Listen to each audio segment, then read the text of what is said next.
Hello everyone, I am Mano Scaling, and I am here to help you today. I know you use this video to fall asleep, so before that, please like the video and subscribe to the channel, and also tell me where you are from and what time you are watching. Now get comfortable and relax. I never believed in the stories they told about Boundary Waters until what happened to me out there. My name is Michael Williams, I'm 32 years old, and what I lived through during that weekend still wakes me up at night. Sarah and I had been planning this RV trip for months. After 3 years together, we thought we knew each other completely. She was methodical, always researching, always prepared. I was the spontaneous one, the one who said, "Let's just go," when she wanted to plan every detail. It worked for us, that balance. Or it did, until we drove our rented Winnebago into the Boundary Waters Canoe Area Wilderness in northern Minnesota. "Look at this," Sarah said, spreading maps across the RV's small dinette table as we pulled into the campground at dusk. "We can take the Moose Lake Trail tomorrow, maybe see some wildlife." Her dark hair caught the last rays of sunlight streaming through the window, and she looked so alive, so excited. I wish I could remember her that way more often now, instead of how she looked when she came back from the woods. The RV park sat on the edge of Superior National Forest, a dozen scattered sites among towering pines and paper birch trees. We'd gotten one of the last spots, tucked back against the tree line where the forest pressed close enough that branches scraped our roof when the wind picked up. The nearest neighbor was maybe 50 yards away, an elderly couple in a tiny travel trailer who'd nodded politely when we pulled in. "This is perfect," I said, wrapping my arms around Sarah's waist from behind as she studied the maps. Just us, the wilderness, no cell service, no work emails. She leaned back against me. No distractions. That first night, everything felt magical. We grilled steaks on the campground's fire ring, opened a bottle of wine, and talked about maybe getting married next year. The darkness that settled over the forest was complete. No city lights, no street lamps, just the warm glow of our campfire and the endless black between the trees. Sarah kept glancing toward the woods. "It's so quiet," she whispered around midnight as we prepared for bed. "That's the point, babe." But she was right. Even the insects seemed muted, and there was no wind. The silence felt heavy, expectant. I noticed it too, but didn't want to admit it. When you grow up in the suburbs like I did, real wilderness quiet feels wrong somehow. Your brain keeps waiting for traffic sounds, air conditioners, the hum of civilization. We climbed into the RV's queen bed above the cab, but Sarah tossed and turned for hours. I finally drifted off around 2 a.m. to the sound of her breathing beside me. I woke to Sarah shaking my shoulder. Pale morning light filtered through the small windows, and she was already dressed in hiking clothes. "The campfire's lit," she said quietly. "What?" "Our campfire. It's burning again." I pulled on shorts and a t-shirt and followed her outside. Sure enough, flames danced in the metal ring where we'd carefully extinguished our fire the night before. Not just glowing embers, actual flames, as if someone had fed it fresh wood. "Did you?" "No." Sarah's voice was tight. "I checked all the vents, made sure everything was out. You saw me do it." I walked over to the fire ring. The wood looked fresh, arranged in a perfect teepee formation. But our leftover logs were still stacked exactly where we'd left them beside the picnic table. I looked around the campground. The elderly couple's trailer showed no signs of life, and there were no other campers close enough to have done this as some kind of prank. "Maybe the wind blew some embers around," I said. But even as I spoke, I remembered how still the air had been. Sarah stared at the flames with an expression I'd never seen before. A kind of fascinated dread. "Fire doesn't just light itself, Michael." I doused the flames with water from our fresh tank, and we ate breakfast in relative silence. Sarah kept glancing toward the trees, and I found myself doing the same. In daylight, the forest looked different than it had the night before. The spaces between the trees seemed deeper, more shadowed, even with the sun filtering through the canopy. "Let's do that hike," I said finally. "Get some fresh air. See those moose you were talking about?" Sarah nodded, but she moved mechanically as she packed our day pack. Water bottles, trail mix, bear spray, first aid kit. Always prepared, that was Sarah. I grabbed my phone to check the trail map one more time, but there was no signal. Not even emergency bars. GPS is down too, I said, frowning at the device. The maps showed the trail pretty clearly. We'll be fine. We locked up the RV and started hiking around 10 a.m. The Moose Lake Trail began as a well-marked path through mixed forest, wide enough for us to walk side by side. Sarah's mood improved as we walked, and she pointed out wildflowers and identified bird calls with the enthusiasm that had made me fall in love with her in the first place. "Red-winged blackbird," she said, tilting her head toward a trill echoing from somewhere ahead. "And that's a loon. How do you know all this stuff?" She smiled. "My dad used to take me camping when I was little. Before the divorce." The smile faded slightly. Sarah rarely talked about her childhood. Her father had left when she was 12, and she'd spent her teenage years taking care of her depressed mother. I think that's why she needed so much control over details. Too much of her early life had been chaos. About 2 miles in, the trail split. Our map showed only one path to Moose Lake, but here were 2 distinct routes, one continuing straight, the other branching left toward what looked like denser forest. "That's weird," Sarah said, pulling out the paper map. "This doesn't show a fork." The left path looked newer somehow, less worn. No markers, no trail blazes, but it was clearly a path. Someone had deliberately cleared it through the underbrush. "Let's stick to the main trail," I said. Sarah nodded, but as we continued straight, I caught her looking back toward the unmarked path several times. The main trail began to climb steadily, winding through stands of aspen and birch whose leaves whispered overhead despite the lack of any wind I could feel. That's when we heard the first voice. "Help." We both stopped walking.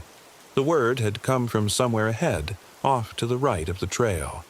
A man's voice, distant but clear. "Hello?" I called out. Silence. "Should we check it out?" Sarah asked. We listened for another minute but heard nothing more.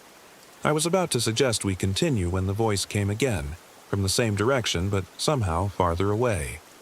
"Help me. Someone's in trouble," Sarah said, already stepping off the trail toward the voice. I followed her through the trees, pushing aside low-hanging branches and stepping over fallen logs. The forest floor was spongy with decades of accumulated leaves, and our footsteps made no sound. After about 50 yards, we came to a small clearing. It was empty. "Hello?" Sarah called. "Are you okay?" The silence stretched out, broken only by the whisper of leaves overhead. I felt the hair on my arms stand up. Something about the clearing felt wrong. The trees around its perimeter were all the same species, white pine, and they formed an almost perfect circle. In the center, the grass grew in a different pattern, darker and lusher than the surrounding ground. "This is creepy," I muttered. Sarah was studying the tree line. The voice definitely came from here. Maybe they moved on. People's voices can carry weird distances in the woods. But as we turned to head back to the trail, we heard it again. This time, the voice was behind us. "Help me." We spun around. The clearing was still empty, but now the voice sounded familiar. It took me a moment to realize why. It sounded like my voice. Sarah heard it too. I could see it in her face, the way her eyes widened, then narrowed as she tried to process what we'd heard. "That was—" she started. "Let's go back to the trail." My real voice sounded strange to my own ears now. We found the main path again, but it took longer than it should have. The forest seemed to have shifted around us, and we emerged onto the trail about 100 yards past where we'd left it. Neither of us mentioned that impossibility. The rest of the hike to Moose Lake passed without incident, but the magic of the morning was gone. We ate lunch on a rocky outcrop overlooking the water, a pristine wilderness lake surrounded by dense forest. Beautiful and completely empty. No moose, no other hikers, no sounds except the gentle lap of water against the shore. "It's too quiet," Sarah said, echoing her words from the night before. She was right. Even for wilderness, the silence felt unnatural. No bird calls, no rustle of small animals in the underbrush, no buzz of insects. Just the lake and the watching trees and the growing weight of something wrong. We started back around 3 p.m., wanting to reach the RV before dark. The return hike should have taken 2 hours, but as the afternoon wore on, I began to recognize landmarks we'd already passed. The same fallen tree across a creek. The same distinctive boulder. The same lightning-struck pine with its blackened, split trunk. "Are we going in circles?" Sarah asked after we passed the split pine for what I was certain was the 3rd time. I checked my phone's compass, but the needle spun wildly, never settling on any direction. GPS is still dead. The trail only goes one way. How can we be lost? But we were lost. As the sun sank lower through the trees, we found ourselves back at the trail junction where the unmarked path branched left. The same fork that shouldn't have existed according to our map. "This is impossible," Sarah said. "We've been walking for hours." I looked at my watch. 6:47 p.m. We'd been hiking for over 8 hours, but it felt like we'd only been walking for 3. Time seemed elastic out here. Unreliable. Maybe we should try the other path, I suggested. Sarah studied the unmarked trail. In the fading light, it looked even more inviting than it had that morning. Wider, clearer, as if it had grown more defined during the day. The map doesn't show it. The map doesn't show a lot of things, apparently. Sarah chewed her lower lip, a nervous habit I'd learned to recognize. "Okay, but if this doesn't lead back to the campground in an hour, we turn around." The unmarked trail descended gradually through increasingly dense forest. The trees here were older, massive pines and cedars that blocked most of the remaining daylight. Our footsteps were completely silent on a carpet of pine needles, and the air smelled of resin and something else. Something organic and slightly sour that I couldn't identify. After 20 minutes, we came to another clearing. This one was larger than the first, and in its center stood a structure that shouldn't have existed. A ranger station. It was a simple log building with a green metal roof and a wooden sign that read, "Boundary Waters Information Center." But there was no road leading to it, no power lines, no indication of how it had gotten there, and, more importantly, it wasn't on any of our maps. "How is this possible?" Sarah whispered. The building looked official. Too well maintained to be some abandoned structure, but wrong in ways I couldn't articulate. The proportions seemed off, as if it had been built by someone who had seen ranger stations before but didn't quite understand how they worked. "Should we check it out?" I asked. Sarah was already walking toward the building. "Maybe there's a ranger inside. Maybe they can tell us how to get back." The front door was painted forest green and had a small window at eye level. Sarah knocked. "Hello? Is anyone there?" No answer. She tried the handle, and the door swung open with a soft creak. Inside, the ranger station looked exactly like it should. Wooden desk, filing cabinets, maps on the walls, informational brochures in wall-mounted holders. Everything was clean and organized, as if someone had just stepped out for a moment. Except for the smell. The same organic, sour odor from the forest was stronger in here. Not quite decay, but something related to it. Something wrong. "Look at this," Sarah said. She was standing in front of a large map mounted on the far wall. It showed the Boundary Waters area in detail, but the geography was wrong.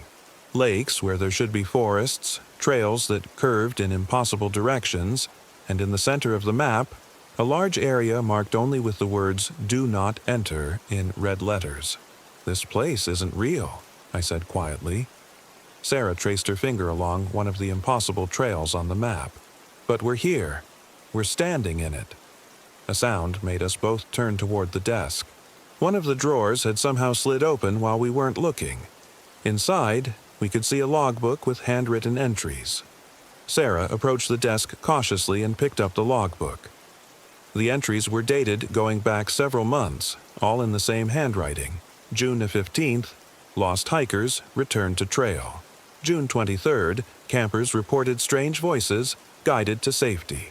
July 2nd, solo hiker disappeared into restricted area. July 8th, couple, husband became aggressive after nightfall. July 15th, family of 4, youngest child would not stop smiling. The entries continued, becoming stranger and more disturbing. August 1st, hiker found items not his own in backpack. August's claimed companion was not really him. August 12th. Campers reported fire that would not extinguish. August 18th. Man speaking in voices had to be restrained. Sarah turned the page and found today's date, September 3rd. Below it, in the same handwriting, was a single line. Michael Williams and Sarah Rodriguez. She will not be the same when she returns. Sarah dropped the book like it had burned her. It hit the floor with a loud thud that seemed to echo through the building much longer than it should have. "We need to leave," I said. "Right now." But Sarah was staring at something else. On the desk where the logbook had been sitting was a small handheld radio. Its red LED was blinking, indicating an incoming transmission. Without thinking, she picked it up and pressed the talk button. "Hello? Is someone there?" Static filled the room, then cleared to reveal a voice. Sarah's voice. "Michael? Michael, where are you? I'm lost. I can't find the trail." Sarah looked at me with wide, terrified eyes, but she was standing right beside me. The voice continued. "It's getting dark. There's something in the trees. Something watching me. Michael, please, I need help." Sarah pressed the button again. "I'm right here. I'm with Michael. Who is this?" The response came immediately in the same voice. "I don't know who you are, but you're not Sarah. Sarah would never leave me alone out here." I grabbed the radio from Sarah's hands and turned it off. In the sudden silence, we could hear something else. Footsteps on the wooden porch outside. Slow, deliberate footsteps, as if someone was pacing back and forth in front of the door. I moved to the window and peered out. In the growing darkness, I could just make out a figure walking across the porch. It looked like Sarah. The same height, the same dark hair, the same hiking clothes, but something was wrong with the way it moved. Too fluid, like it was floating just above the wooden boards. "Sarah," I whispered. "Look." She joined me at the window. When she saw the figure outside, she grabbed my arm so hard it hurt. "That's not me," she whispered. The thing that looked like Sarah had stopped pacing and was now standing directly in front of the door. Even through the glass, I could see that it was smiling. A wide, unnatural smile that seemed to stretch too far across its face. It raised its hand and knocked on the door. 3 slow, deliberate knocks. "Hello?" it called out in Sarah's voice. "Is anyone in there? I'm lost. I need help." Sarah pressed herself against the back wall of the ranger station. "We can't let it in. It looks exactly like you. It's not me." Her voice was rising toward panic. "I'm me. That thing, whatever it is." The knocking came again, more insistent this time. "Please," the thing outside pleaded. "I'm scared. It's getting dark and there's something wrong with this place. Something following me." I had to admit, it sounded completely convincing. If I hadn't been standing next to the real Sarah, I would have opened the door immediately. "Michael," the fake Sarah called. "I know you're in there. I can smell you." That last word, smell, was said differently, with a hunger that made my skin crawl. We waited in the dark for what felt like hours. Eventually, the footsteps moved away from the door and faded into the forest. I checked my watch. 9:23 p.m. Somehow it had become full night while we were inside the ranger station. "We can't stay here," I said. "We can't go out there either. Not with that thing. We have to try to get back to the RV." Sarah nodded reluctantly. "Stay close to me. And if we get separated, we won't get separated." But even as I said it, I felt the weight of this place. Its wrongness. The way it bent rules and made impossible things seem normal. I wasn't sure we could trust anything here, including our ability to stay together. We left the ranger station through a back door that opened onto the forest. The unmarked trail continued beyond the building, winding deeper into the woods. Without our phones' flashlights, the batteries had mysteriously drained to zero. We had to rely on starlight filtering through the canopy. The forest at night was a completely different place. The silence we'd noticed during the day was broken now by sounds that shouldn't exist. Whispers just below the threshold of understanding.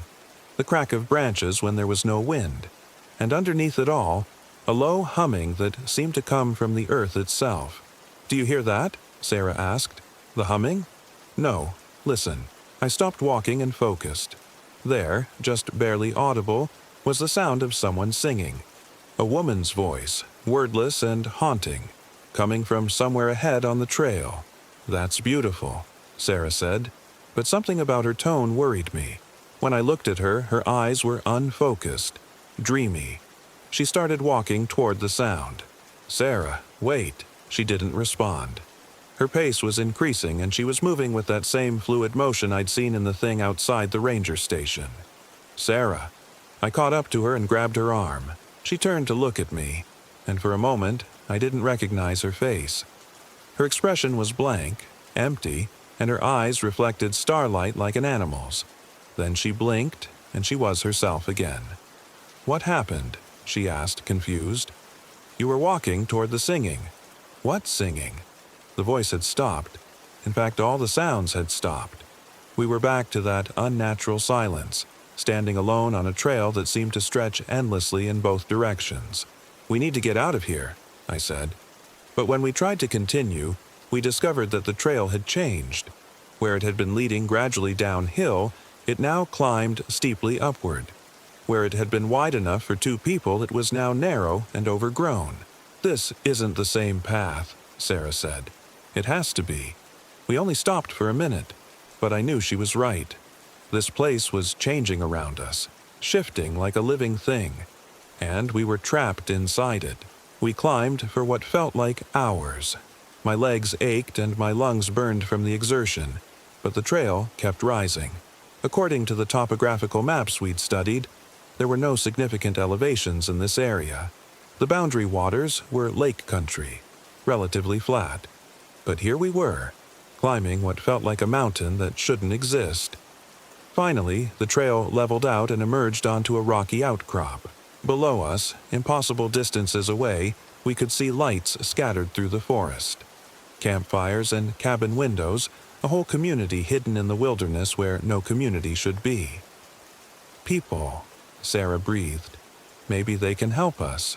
But as I stared at the lights below, I noticed something wrong. They weren't flickering like real flames. They pulsed in unison, like a heartbeat made of light. "I don't think those are people," I said. Sarah wasn't listening. She was staring at something else, a structure on the far side of the outcrop. It looked like our RV, parked in a small clearing with our familiar camping setup around it. "How is that possible?" I asked. Sarah was already walking toward it. "I don't care. I just want to get inside, lock the doors, and wait for morning." I followed her, but something felt wrong about the RV. It looked exactly right. The same model, the same color, even the same dent in the rear bumper from where I'd backed into a post at our last campground. But the windows were dark, and there was no sound from the generator we'd left running. Sarah reached the door first and tried the handle. It was unlocked. "The lights aren't working," she said, stepping inside. I followed her into the dark interior. Even without power, there should have been some ambient light from the windows, but inside, the RV was completely black. I fumbled for the manual light switch near the door. The lights came on, revealing our RV exactly as we'd left it, except for one thing. There was someone sleeping in our bed. It was Sarah. The same Sarah who was standing beside me, but somehow also lying unconscious in the bed above the cab. This second Sarah looked peaceful, her dark hair spread across the pillow, her chest rising and falling with deep, even breaths. "That's impossible," the Sarah beside me whispered. I stared at the sleeping figure. She was wearing the same clothes as the Sarah next to me, down to the small tear in her hiking shirt where it had caught on a branch earlier in the day. "Which one are you?" I asked quietly. Sarah, the one standing beside me, turned to look at me with an expression of hurt and confusion. "Michael, it's me. You know it's me." But did I? How could I be sure? The thing outside the ranger station had looked exactly like her too. The sleeping Sarah stirred and opened her eyes. When she saw us standing there, she sat up with a start. "Michael, how are you? Who is that?" She was looking at the Sarah beside me with the same confusion and fear I was feeling. "I'm Sarah," said the one next to me. "No," said the one in the bed. "I'm Sarah. Michael, we got lost on the trail, remember? We found that weird ranger station, and then something chased us through the woods. I've been waiting for you to come back. I stepped away from both of them. This was impossible. They were identical in every detail, every mannerism. They even had the same small scar on their left hand from a childhood accident with a broken glass. "One of you isn't real," I said. "Michael," said the Sarah who had been standing beside me. "You've been with me all day. You know which one I am." "Michael," said the Sarah from the bed, "don't listen to it. That thing has been pretending to be me. I've been trapped here, waiting for you to find me." I backed toward the RV's door. Both Sarahs stepped toward me, their movements perfectly synchronized. "Choose," they said in unison. The lights went out. In the darkness, I heard movement, but I couldn't tell which direction it was coming from. I fumbled for the door handle, found it, and stumbled outside into the night. Behind me, I could hear voices arguing. Both of them Sarah's voice, both saying the same words. "He knows I'm real.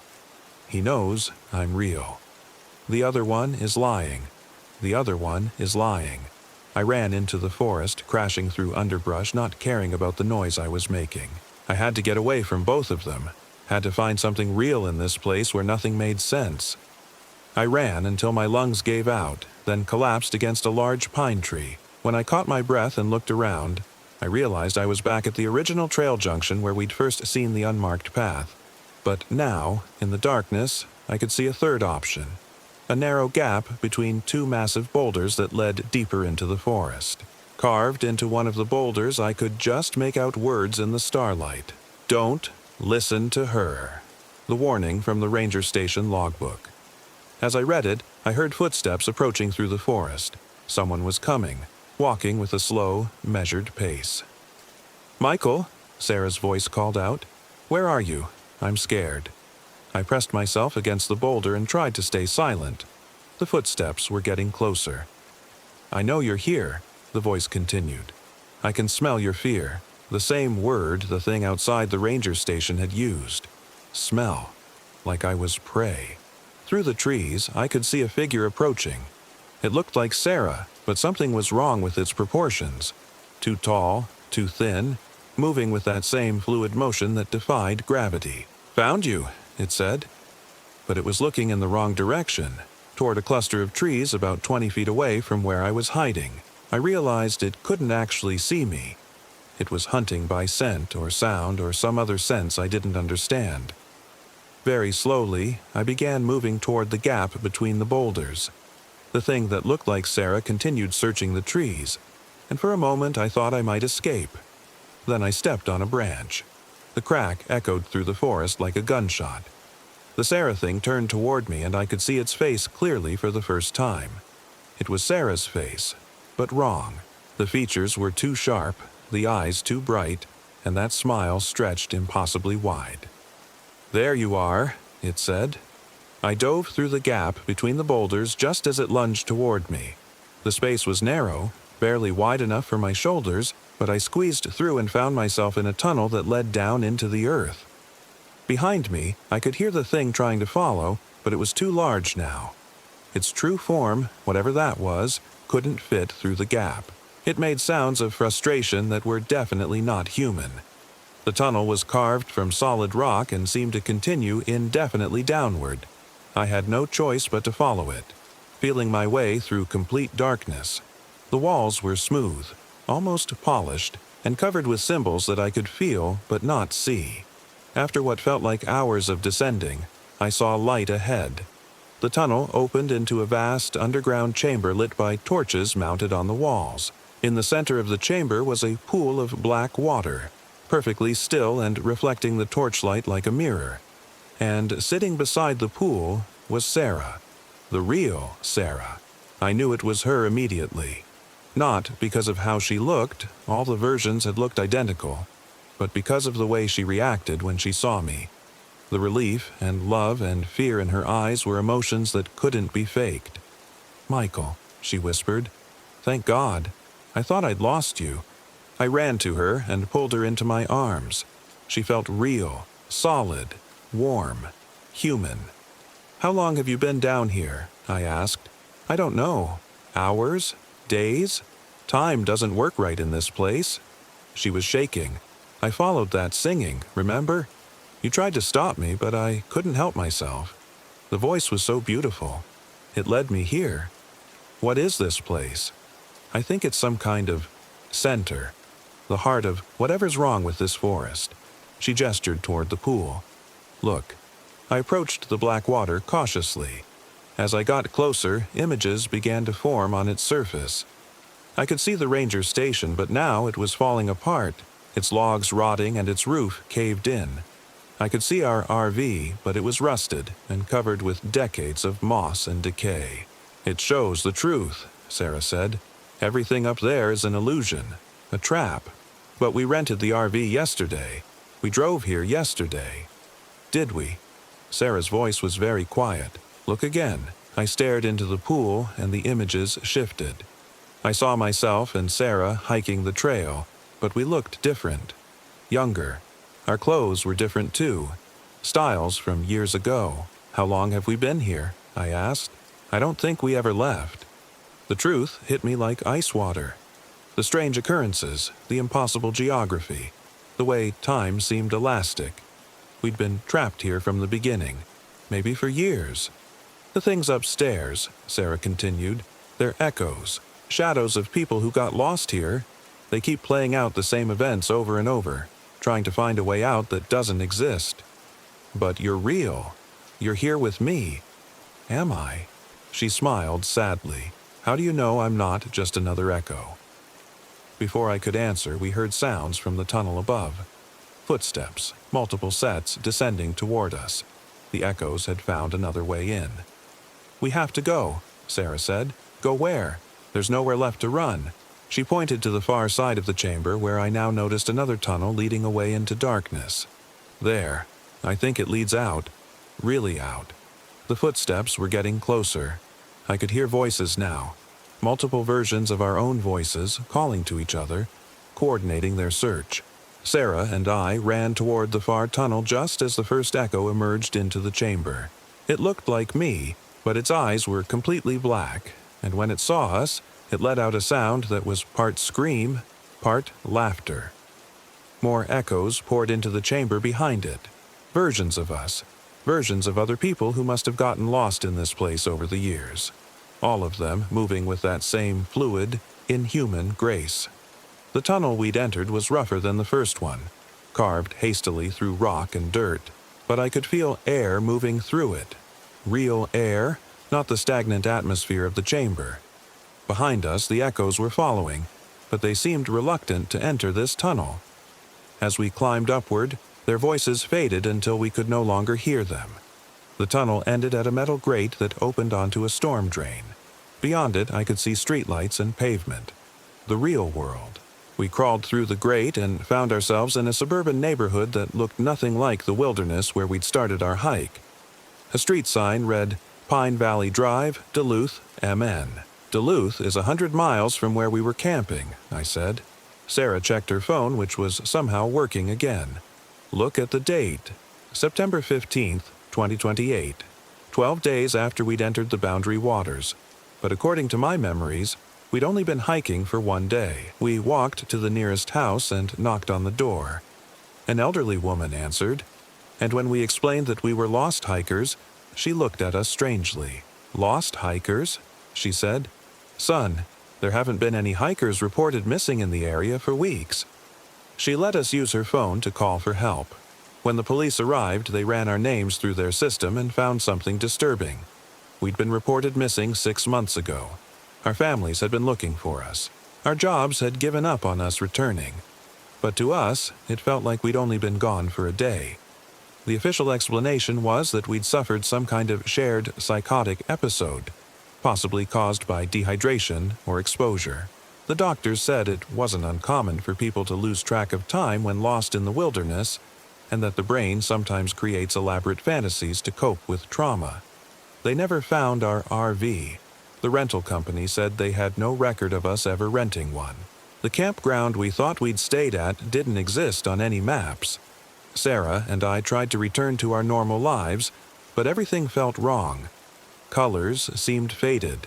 Food had no taste. People looked like shadows of themselves, echoes of something more real. And at night we both dreamed of the same thing, That underground chamber, that pool of black water, and the terrible knowledge that we might still be down there. That the suburban house we think we live in now might just be another illusion, another trap designed to keep us from finding the real way out. Sometimes, when Sarah thinks I'm not looking, I catch her staring at me with a strange expression, as if she's trying to figure out whether I'm really me or just another echo. And sometimes, late at night when she's sleeping, I stare at her and wonder the same thing. The worst part is the smiling. It starts small, just a slight upturn at the corners of her mouth when she thinks no one is watching, but it's getting wider each day, stretching further across her face than any human smile should go, just like the thing that pretended to be her in those woods. I never believed in the stories they told about boundary waters, but now I know the truth. Some places don't let you leave. They keep you, and they send back something that looks like you but isn't quite right. And if you're reading this, if you're planning a trip to the boundary waters or any other wilderness area, remember this. If someone you love goes missing and comes back, check their smile. Check it very carefully, because they might not be smiling at you. They might be smiling at the thought of what they're going to do to you when the lights go out. They warned us. Locals always do. But we laughed. My name's Michael Williams. I had just turned 32 when we arrived at Ocala National Forest, and it was the worst mistake of our lives. Sarah and I had been together for 3 years, and this RV trip was supposed to be our escape from the suffocating routine of city life. She'd found this remote campground online, Juniper Creek Recreation Area, buried deep in the heart of Florida's Ocala National Forest.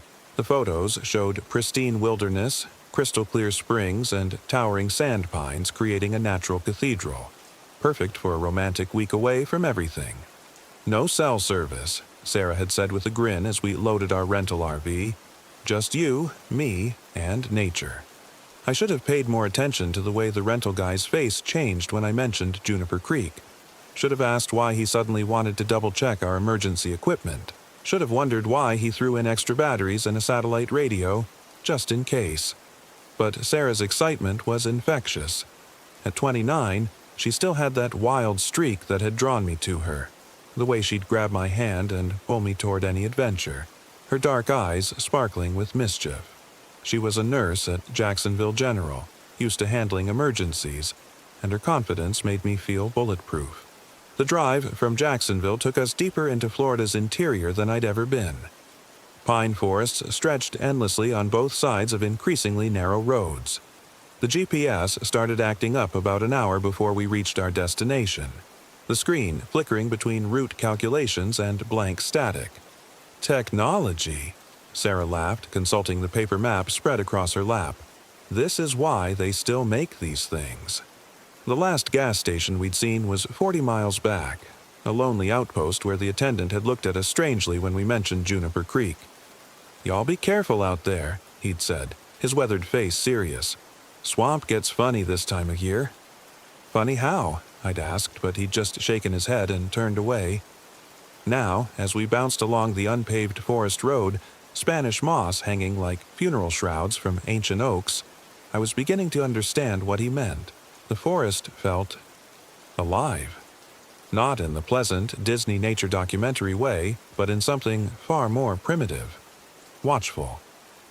There. Sarah pointed ahead to a weathered wooden sign barely visible through the undergrowth. Juniper Creek Recreation Area, sites 15 to 20. We were the only ones there. The campground was smaller than the photos had suggested. Just 6 RV pads carved out of the swamp connected by a narrow gravel road that disappeared into black water on 3 sides. Our site, number 18, sat at the very end, surrounded by towering cypresses whose roots disappeared into dark, still water that reflected nothing. "It's perfect," Sarah said as I maneuvered the 30-foot RV into position. "Look at this place. We have our own private lagoon." She was right. It was beautiful in a wild, untamed way. The water was so dark it looked like black glass, and somewhere in the distance I could hear the gentle splash of what might have been a manatee or alligator. The air was thick with the smell of rich earth and decomposing vegetation. Not unpleasant, just old, ancient. We spent the rest of the afternoon setting up camp. Sarah strung solar lights around our outdoor table while I figured out the RV's electrical hookups. The campground had power and water, though both seemed inconsistent. The water pressure fluctuated randomly, and the electricity hummed with an odd frequency that made the LED lights flicker. Probably just old infrastructure, I told myself, but something about the place felt deliberately isolated, as if it had been forgotten on purpose. As evening approached, the forest came alive with sounds. Not the cheerful chirping of birds I'd expected, but deeper things. The splash of something large moving through water, the crack of branches under weight I couldn't identify, and underneath it all, a sound I couldn't quite place. Almost like whispering. "Do you hear that?" I asked Sarah as we sat outside with our dinner. She tilted her head, listening. "Hear what?" "That talking, like voices." She was quiet for a moment, then smiled. "It's just the wind through the trees, baby, and maybe some night birds." But I knew wind, and I knew birds. This was different. It rose and fell like conversation, multiple voices overlapping in a language I couldn't understand but that somehow felt familiar, like a half-remembered dream. Sarah seemed unaffected. She was reading by lamplight, completely absorbed in her novel, occasionally reaching over to squeeze my hand. Every now and then she'd look up at the dark water and smile, as if she saw something there that pleased her. "What are you looking at?" I asked finally. "Just the water. It's so peaceful, like a mirror." I followed her gaze but saw only impenetrable blackness. No reflections, no movement. The water was still as death. That first night, I woke to the sound of our RV door opening. The digital clock read 3:17 a.m. I lay still, listening to the gentle hydraulic hiss of the door mechanism, followed by footsteps on the metal stairs. Sarah's side of the bed was empty, the sheets still warm. I slipped out of bed and peered through the window. She was standing at the edge of the water, maybe 20 feet from our RV, wearing only her white nightgown. The fabric seemed to glow in the moonlight as she stood perfectly still, her back to me. "Sarah?" I called softly, not wanting to startle her if she was sleepwalking. She didn't respond, didn't even move. I pulled on shorts and a t-shirt and stepped outside. The night air was thick and humid, filled with the sounds of the swamp, bullfrogs, insects, and that persistent whispering that seemed to come from everywhere and nowhere. "Sarah, what are you doing?" She turned slowly, and in the moonlight her face looked different, peaceful, but in a way that seemed wrong. Her eyes were open but unfocused, and she was smiling. Not her usual warm smile, but something broader, more vacant. "The water is singing," she said softly. "What? Can't you hear it? It's so beautiful." I listened but heard only the normal sounds of the swamp. "Honey, you're dreaming. Come back to bed." She blinked several times, and suddenly she was herself again, confused, embarrassed, cold. "Oh, God, Michael, I'm sorry. I don't know. I must have been sleepwalking. I haven't done that since I was a kid." I wrapped my arm around her and led her back to the RV. "It's okay. New place, different sounds. Your brain's probably just processing everything." But as we climbed the steps, I glanced back at the water. For just a moment, I could have sworn I saw ripples spreading out from where she'd been standing, as if something had just sunk beneath the surface. The next morning, Sarah seemed perfectly normal. She made coffee and eggs while humming cheerfully, planning our day of hiking and exploring, but there were small things that bothered me. She kept glancing toward the water, and twice I caught her just staring at it with that same vacant smile from the night before. "You feeling okay?" I asked as we prepared to leave for a hike. "Better than okay," she said, kissing my cheek. "I slept so well. The most amazing dreams." "What about?" Her smile faltered for just a moment. I can't really remember, but they were beautiful." We decided to explore one of the hiking trails marked on the campground map, a 3-mile loop that supposedly led to a natural spring. The trailhead was marked by another weathered sign, this one barely legible. Juniper Springs Trail. Use caution. No lifeguard on duty. The path started well-defined, winding through pine flatwoods and hammock forests. But as we went deeper, it became increasingly overgrown and difficult to follow. The canopy grew thicker, blocking out more and more sunlight until we were walking in perpetual twilight. "This doesn't feel like the right trail," I said after we'd been walking for over an hour without seeing any sign of a spring. Sarah consulted the map. According to this, we should have reached the spring 20 minutes ago. The trail had branched several times, and we'd chosen our direction based on what seemed like the most used path. But now, looking around, I realized we hadn't seen any trail markers in quite a while. "Let's head back," I suggested. "We can ask at the ranger station." But when we turned around, there was no clear path behind us. The forest stretched in all directions, thick and seemingly impenetrable. Every direction looked the same: towering pines, palmetto undergrowth, and that strange filtered light. "That's impossible," Sarah said, spinning in a slow circle. "We were just following the trail." I checked my phone. No signal, of course, but the GPS should still work. The screen showed our location as a blank green space with no roads, no trails, no landmarks. According to the phone, we were standing in the middle of an unmapped wilderness. "Don't panic," I said, more to myself than to Sarah. "We'll pick a direction and walk straight. We can't be more than a couple miles from the campground." But even as I said it, I realized I had no idea which direction that might be. The sun was hidden behind the thick canopy, and every direction looked identical. We walked for what felt like hours. The forest seemed to shift around us, familiar landmarks appearing and disappearing. Twice we came across fallen logs that I could have sworn we'd passed before, but from different angles. Sarah grew increasingly quiet, and I noticed she kept glancing over her shoulder as if something was following us. "Do you hear that?" she asked suddenly. I stopped and listened. Beyond the normal forest sounds, there was something else. A low humming, almost like singing. It seemed to come from ahead of us, back the way we'd come, and from both sides simultaneously. "We need to keep moving," I said. The humming grew louder as we walked, and now I could make out what sounded like multiple voices harmonizing in that same language I couldn't identify. Sarah had stopped responding to my attempts at conversation and was walking with that same vacant smile I'd seen the night before. Then, impossibly, we emerged into a clearing where our RV sat exactly as we'd left it. "That can't be right," I said, checking my watch. We'd been walking for over 3 hours, and yet here we were, apparently having walked in a perfect circle.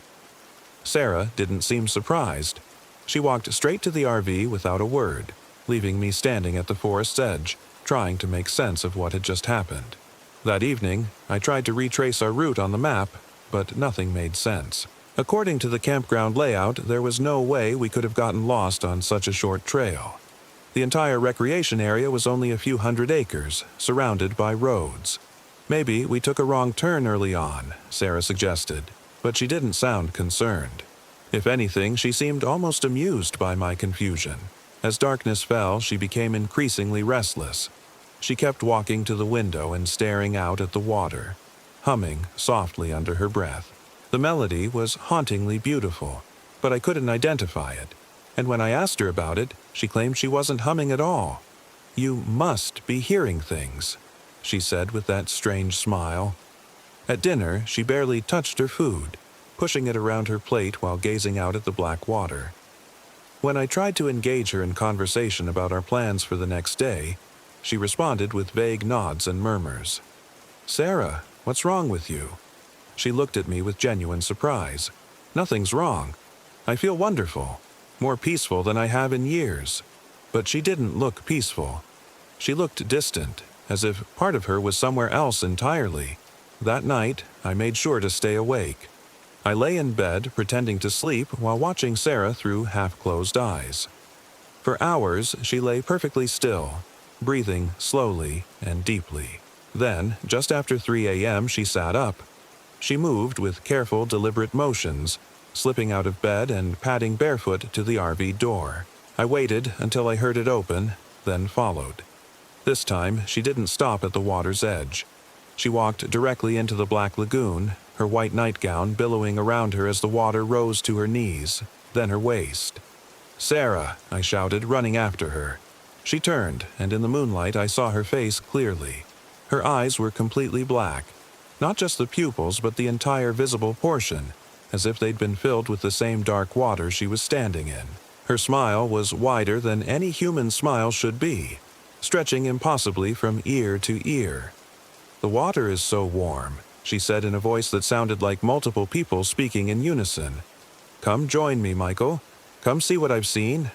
I plunged into the water after her. It was shockingly cold, not warm as she'd claimed, and it felt thick, almost viscous. As I reached for her, she slipped away from me like smoke, moving deeper into the lagoon with impossible grace. "Sarah, please, something's wrong. We need to get you out of here." She laughed, and the sound echoed off the water in ways that made no sense, as if it was coming from beneath the surface as well as above it. "Nothing's wrong," she said, her voice shifting between her familiar tone and something else entirely. "Everything is exactly as it should be, as it's always been." I lunged forward and managed to grab her arm. Her skin was ice cold and felt strange, almost slippery. When I pulled her toward shore, she offered no resistance, but she never stopped smiling that horrible, too wide smile. Back in the RV, I wrapped her in blankets and turned the heat up as high as it would go. She was shivering violently, her lips blue with cold, but she kept insisting she felt wonderful. "We're leaving," I said. "First thing in the morning. Something about this place is making you sick." "No," she said quietly. "We can't leave. Not yet." "What do you mean we can't leave?" She looked at me with those black eyes, and for a moment her expression was perfectly lucid and utterly terrified. "Because I don't think I'm me anymore." Then the moment passed, and she was smiling again, humming that haunting melody while staring out at the water. I didn't sleep at all that night. I sat in a chair facing the door, determined not to let her leave the RV again. But as dawn approached, exhaustion finally overtook me, and I dozed off. I woke to find her gone. The RV door was standing open, early morning mist drifting in from the swamp. I ran outside, calling her name, but there was no sign of her anywhere. The campground was utterly silent except for that persistent whispering that now seemed to be coming from the water itself. I spent the entire day searching. I walked every trail I could find, called her name until my voice was hoarse, and even waded into the deeper parts of the lagoon, terrified of what I might find. But there was nothing. No footprints, no torn clothing, no sign that she'd ever existed. By evening, I was preparing to drive to the nearest town for help when I heard her voice. "Michael, where are you?" She emerged from the forest just as the sun was setting, still wearing her nightgown, though it was now dry and clean. She looked confused and disoriented like someone waking from a deep sleep. "Sarah, where have you been? I've been looking for you all day." "All day?" She blinked, looking around in genuine bewilderment. "I just went for a walk after breakfast. I couldn't have been gone more than an hour." I showed her my watch. It was nearly 7 p.m. "That's impossible," she said, but she was looking at her own watch now and her face was pale with confusion. "Sarah, we're leaving. Right now. Something is seriously wrong here." She nodded slowly, still staring at her watch. "Yes, okay. I think something strange is happening to me." I threw our belongings into bags while she sat on the RV steps, holding her head in her hands. When I went to start the engine, she was still sitting there, but she was smiling again. "Ready?" I asked. "Oh yes," she said, and her voice had that strange harmonic quality again. "I'm very ready." The RV started fine, but as I tried to back out of our campsite, the wheels spun uselessly in what should have been solid gravel. I got out to look and found that our RV was somehow mired in thick black mud that hadn't been there an hour before. "That's odd," Sarah said, but she didn't sound concerned. She sounded amused. I tried rocking the RV back and forth, gunning the engine, even putting boards under the tires. Nothing worked. The mud seemed to pull the vehicle deeper with every attempt to move. "We'll have to walk out," I said, "get to the main road and call for help." But when we reached what should have been the access road, we found only more forest. The gravel road we'd driven in on was gone, replaced by thick undergrowth that looked like it had been growing undisturbed for decades. "This is impossible," I said, turning in circles.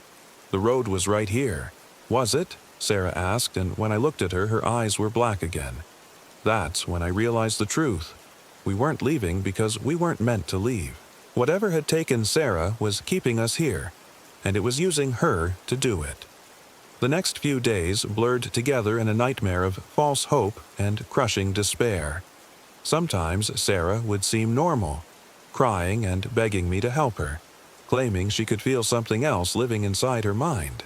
Other times she would speak in that harmonic voice about the beauty of the water and how peaceful it was to let go. During her lucid moments, she told me things that made my blood freeze. "It's been here so long," she whispered one morning as we sat in the RV. "Older than the swamp, older than the trees. It was here when the first people came, and it took them too. Made them forget they had ever wanted to leave. What does it want? To not be alone. It's been alone for so long, Michael. Centuries. Maybe thousands of years. It just wants someone to stay with it. Then we'll find a way to leave." No, she said, and now her voice was changing again, becoming that chorus of whispers. "We won't. Because part of me doesn't want to leave anymore. Part of me wants to sink into that beautiful dark water and never come up." I tried everything I could think of. I attempted to signal for help using the RV's emergency radio, but got only static. I tried to hike out in different directions, but every path led me back to the campground. I even tried to build a raft to cross the lagoon, thinking maybe we could escape by water, but the logs I cut wouldn't float. They sank like stones the moment they touched the dark surface. And Sarah was getting worse. During the day, she would seem almost normal, but every night at 3:17 a.m. exactly, she would walk into the water. By the fourth night, she was staying under longer and longer, and when she emerged, more of her humanity had been stripped away. "You should join me," she said on the fifth night, water streaming from her hair as she stood knee-deep in the lagoon. "It doesn't hurt, Michael. It's like coming home. You're not Sarah anymore. I'm more Sarah than I've ever been. I understand things now.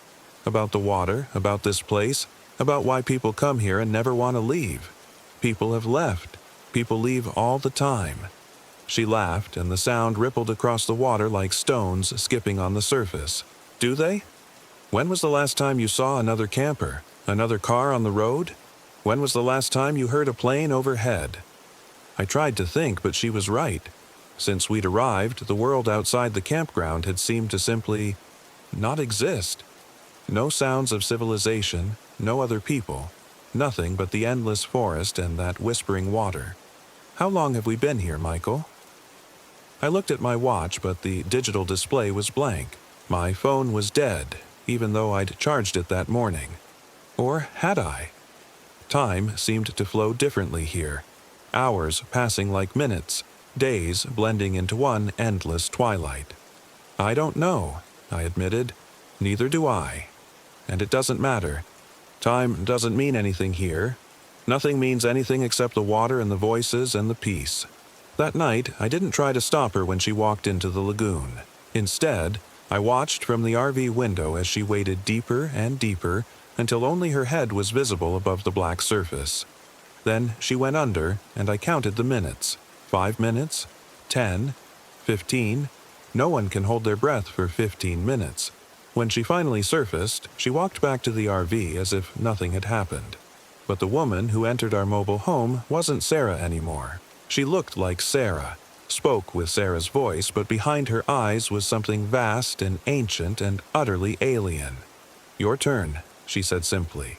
"No. It's time, Michael. You can't fight it forever. Look around you. Look at what this place has become."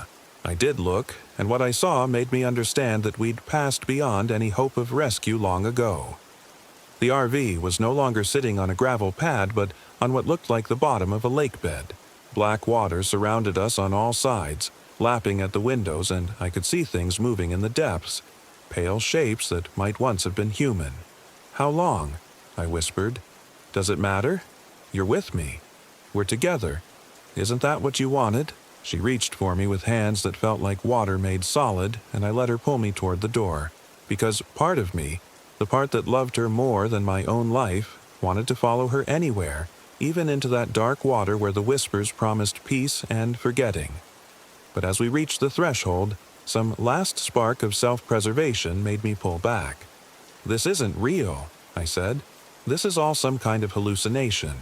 We're probably dying of dehydration or hypothermia or—" The thing wearing Sarah's face turned toward me, and its expression was no longer even remotely human. Its mouth opened impossibly wide, revealing not teeth but more darkness, more water, more whispers. "Real," it said in a voice like drowning, "is what you make it." I ran. I burst out of the RV and plunged into the forest, branches tearing at my clothes and skin as I pushed through the undergrowth.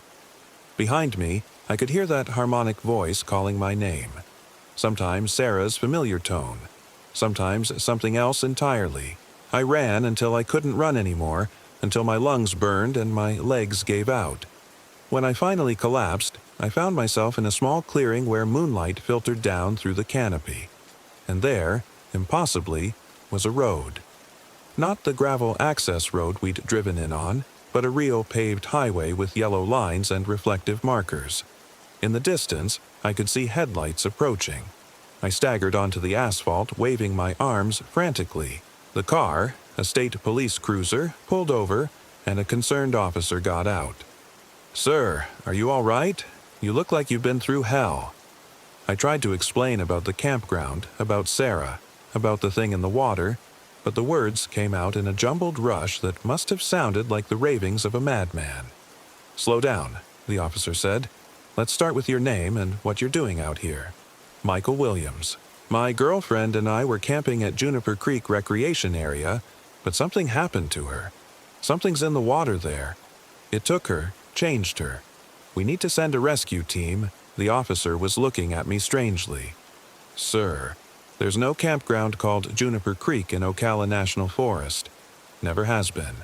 "That's impossible. We drove here. We had reservations." He was already reaching for his radio. "Dispatch, this is Unit 47. I've got a disoriented male on Highway 40. Appears to be suffering from exposure and possible mental distress. Request medical assistance." "No, you don't understand. We need to go back for Sarah. She's still there, in the water." "Sir, I need you to calm down. We're going to get you some help." The paramedics arrived within minutes, checking my vitals and asking questions I couldn't answer coherently. They said I was dehydrated and hypothermic, suffering from what appeared to be several days of exposure. But that was impossible. We'd only been at the campground for 5 days. Or was it 6? Or longer? At the hospital, they ran tests and kept me for observation. A detective came to interview me about Sarah's disappearance, but when they investigated, they found no record of our reservations, no RV rental agreement, no evidence that we'd ever been to any campground in the area. "Your girlfriend, Sarah Rodriguez," the detective said, consulting his notes. "How long have you been together?" 3 years. He frowned. "Mr. Williams, we've been unable to locate any records of a Sarah Rodriguez matching the description you provided. No employment at Jacksonville General Hospital, no driver's license, no social security records. Are you sure about her name?" I tried to describe her, but as the words left my mouth, I realized I was struggling to remember exactly what she looked like. Her face was becoming hazy in my memory, like trying to recall a dream. "She was real," I insisted. "We lived together. We were planning to get engaged." But even as I said it, I couldn't remember our apartment, couldn't recall specific conversations or shared experiences. It was as if she was fading from my memory in real time. They kept me in the psychiatric ward for observation, convinced I was suffering from some form of delusional episode brought on by exposure and isolation. Maybe they were right.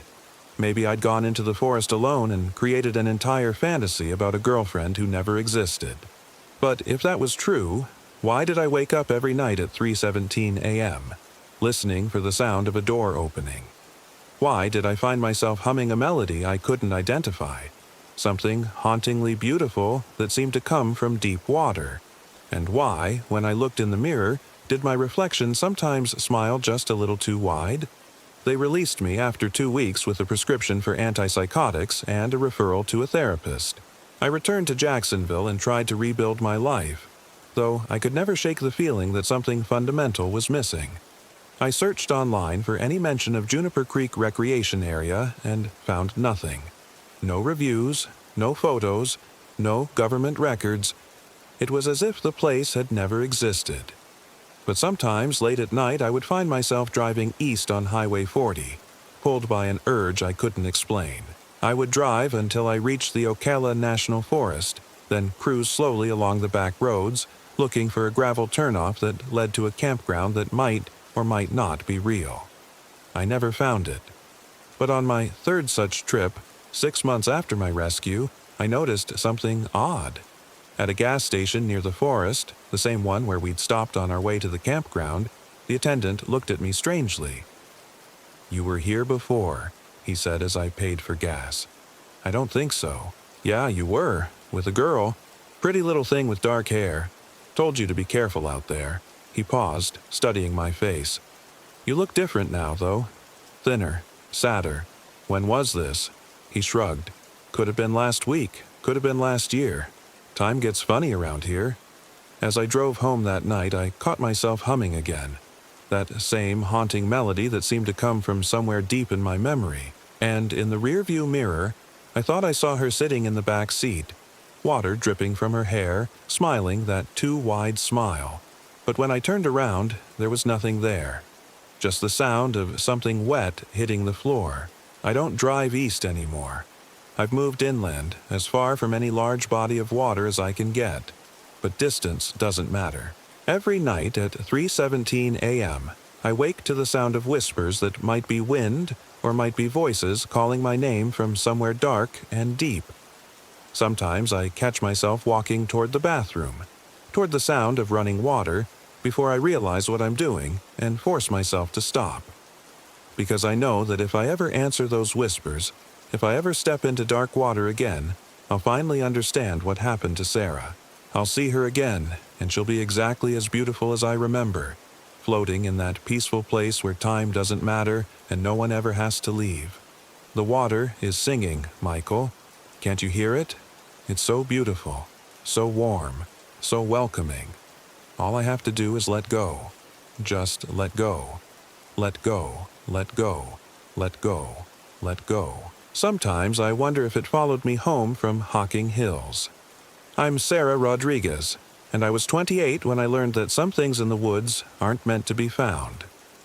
Michael and I had been together for 3 years when we decided to take that camping trip to southeastern Ohio.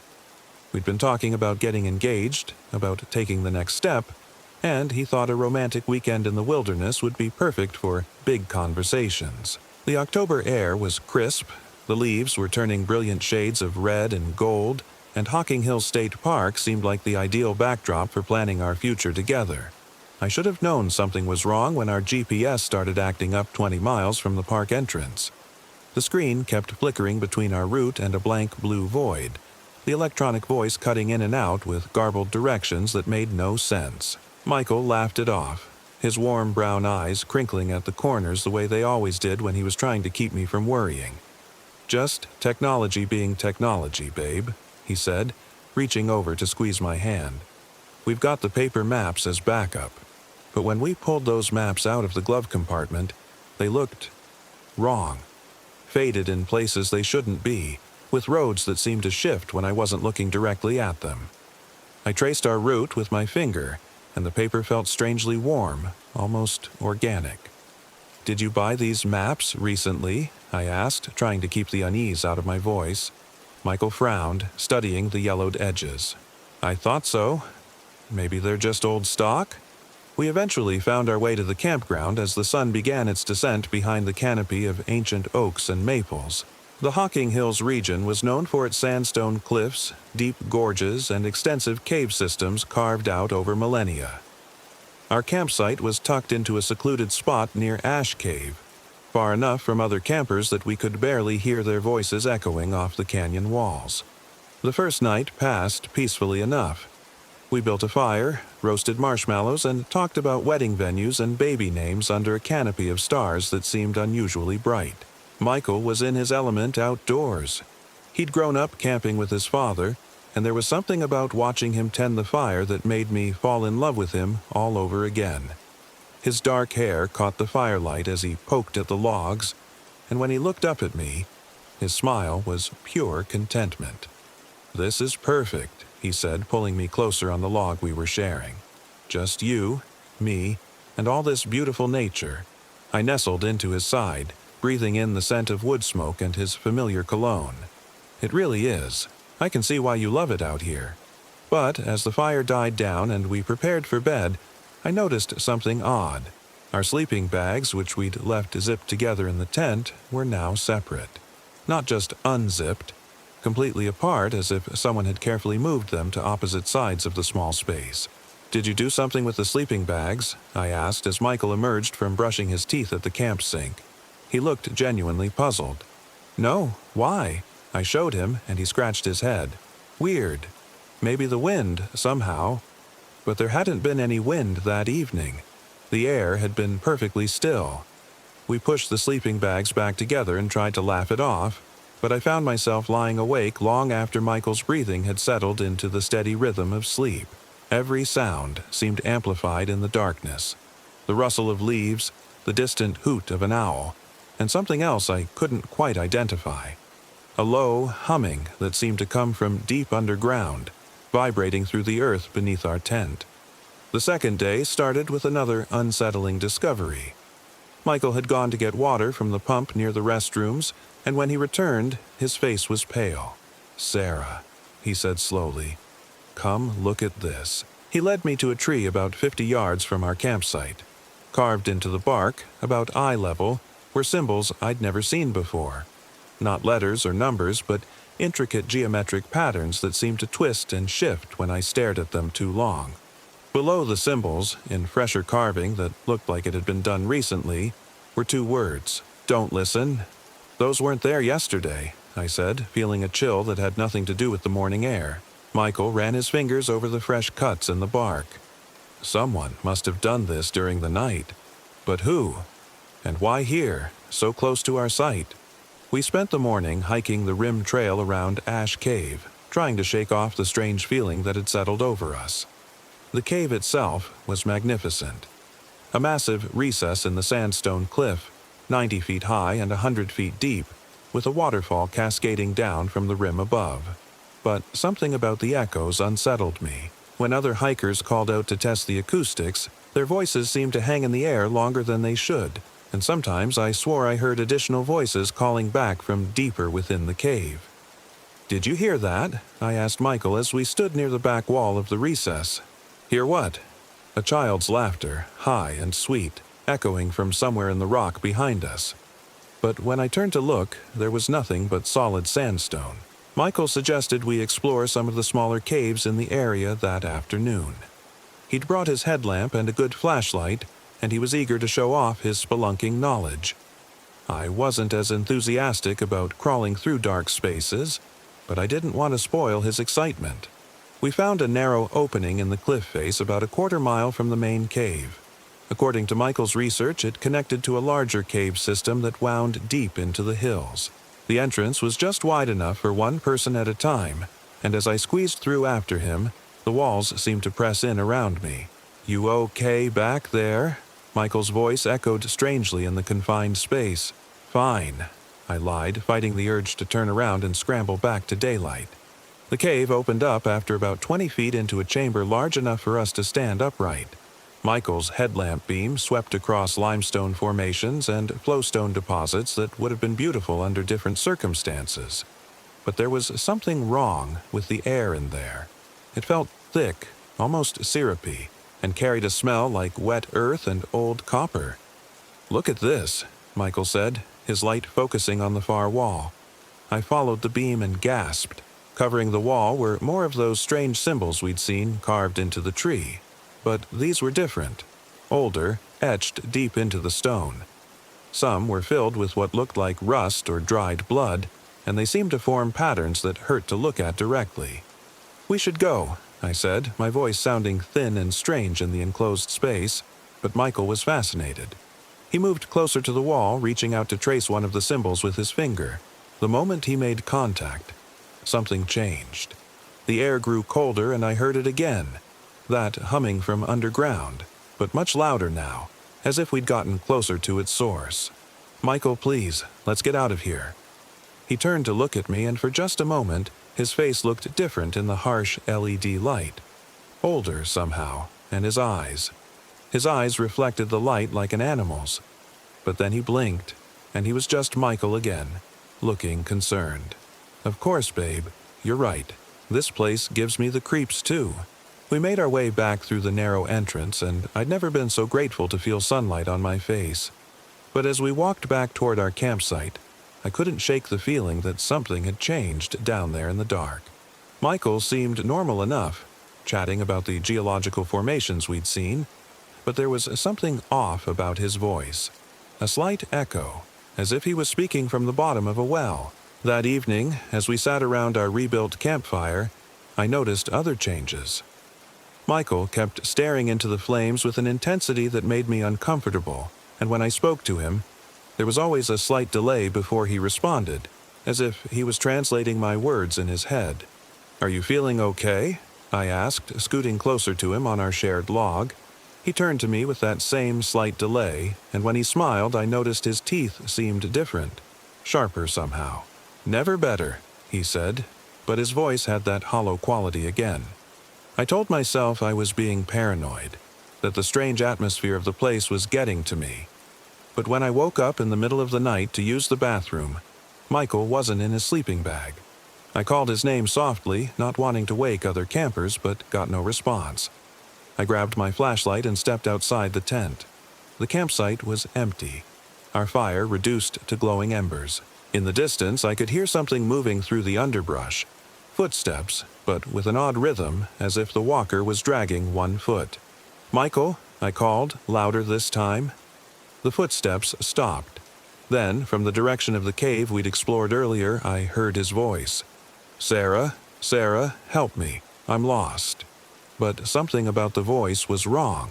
It sounded like Michael, but the words were too precise, too carefully pronounced, like someone imitating speech patterns they'd observed but didn't quite understand. I stood there in my pajamas and bare feet, torn between running toward the voice and running away from it. The smart part of my brain was screaming that something was very wrong, but my heart was telling me that Michael needed help. "Where are you?" I called back. "In the cave. I'm hurt. Please come." The voice was definitely coming from the direction of the cave entrance, but it still didn't sound quite right. I made a compromise. I went back into the tent and got dressed, put on my hiking boots, and grabbed the bigger flashlight and my phone. If Michael was hurt in the cave, I'd need proper equipment to help him. The walk to the cave in the dark was terrifying. Every shadow seemed to move, and the sound of my own footsteps was unnaturally loud. When I reached the entrance, I called out again. "Michael, I'm here. Where exactly are you?" "Deeper in," came the response echoing from the bowels of the cave system. "Follow my voice." I hesitated at the entrance. Everything in my body was telling me not to go in there. But what if he really was hurt? What if he'd gotten lost in the cave system and couldn't find his way out? I squeezed through the entrance and into the first chamber, my flashlight beam dancing across the walls covered in those disturbing symbols. The air felt even thicker than before, and that metallic smell was stronger. "Michael, keep coming. I'm just ahead." I moved deeper into the cave, following a passage I hadn't noticed during our earlier visit. The walls narrowed again, forcing me to crouch, and my claustrophobia kicked in full force. My breathing became shallow and rapid, and I had to fight the urge to turn around and run. The passage opened into another chamber, larger than the first, and my flashlight beam revealed something that made my blood freeze. Scattered across the floor were belongings: backpacks, water bottles, pieces of clothing, all in various states of decay. Some looked recent, others seemed to have been there for years. "Sarah!" The voice was right behind me. I spun around, and there was Michael, standing in the passage entrance. But something was horribly wrong with him. His skin was pale, almost gray in the flashlight beam, and his eyes reflected the light with an unnatural shine. When he smiled, I could see that his teeth had indeed changed. They were pointed now, predatory. "You came," he said, and his voice had that echoing quality, as if it was coming from multiple sources at once. "Michael, what happened to you? Are you hurt?" He took a step closer and I noticed he wasn't breathing. His chest wasn't moving at all. "I'm perfect now," he said. "I understand everything. The symbols, the voices, what this place really is." I backed away from him, my light sweeping across the scattered belongings on the cave floor. "What is this place?" "It's home," he said, taking another step forward. "It's been calling to us for so long, and now we can finally answer. We." His smile widened, and I realized with horror that it wasn't just his teeth that had changed. His face was shifting, features rearranging themselves in subtle but deeply wrong ways. "You and me, Sarah. Together forever, just like we always planned." I turned and ran. The passage seemed longer than before, the walls pressing in around me as I scrambled toward what I hoped was the exit. Behind me, I could hear him following, but his footsteps had that same dragging quality I'd heard earlier. Whatever was wearing Michael's face wasn't quite used to walking upright. I burst out of the cave entrance and ran blindly through the woods, branches tearing at my clothes and face. I could hear him behind me, calling my name in that perfect imitation of Michael's voice, but with that hollow echo that gave it away. "Sarah, wait! You don't understand." I ran until I reached our campsite, then threw our belongings into bags with shaking hands. I had to get out of there, had to get away from whatever had taken Michael's place.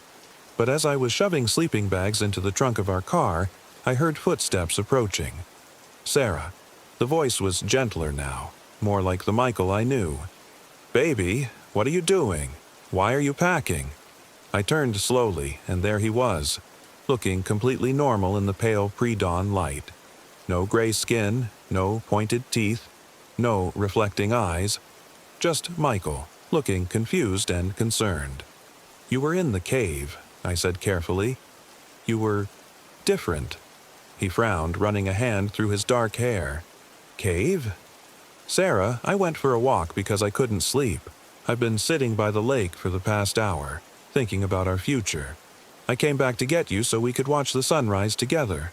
I stared at him, searching for any sign of the thing I'd encountered in the cave. But his eyes were warm and human. His smile was the one I'd fallen in love with, and when he breathed, his chest rose and fell normally. "I'm worried about you," he said, stepping closer. "You've been acting strange since we got here. Maybe we should head home early." Was I losing my mind? Had the stress of our relationship, the talk of engagement, caused me to have some kind of breakdown? The Michael standing in front of me seemed completely normal, completely real. Maybe you're right," I said, my hands still trembling. "I haven't been sleeping well." He pulled me into his arms and he felt warm and solid and familiar. "It's okay. We'll pack up and drive home today. We can try camping again some other time." But as he held me, I noticed something that made my skin crawl. He smelled different. Instead of his usual cologne and the outdoorsy scent I'd grown to love, there was something else underneath. That metallic, coppery smell from the cave. We packed up the campsite in daylight, and Michael seemed perfectly normal throughout the process.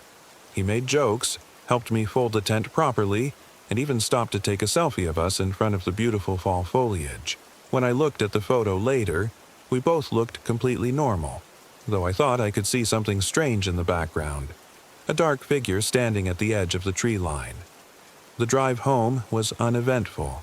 Michael chatted about work, about the football game he wanted to watch that weekend, about normal, everyday things. I started to convince myself that I'd had some kind of panic attack in the cave, that my imagination had run wild in the dark. But over the following weeks, I noticed small changes. Michael's eating habits shifted. He'd always been a hearty eater, but now he barely touched his food, just pushed it around his plate while watching me eat with an intensity that made me uncomfortable. When I asked about it, he'd smile and say he was trying to lose weight, but when I wasn't looking, I sometimes caught him staring at raw meat in the grocery store with an expression I'd never seen before. Hunger, but not for food. His sleep patterns changed too.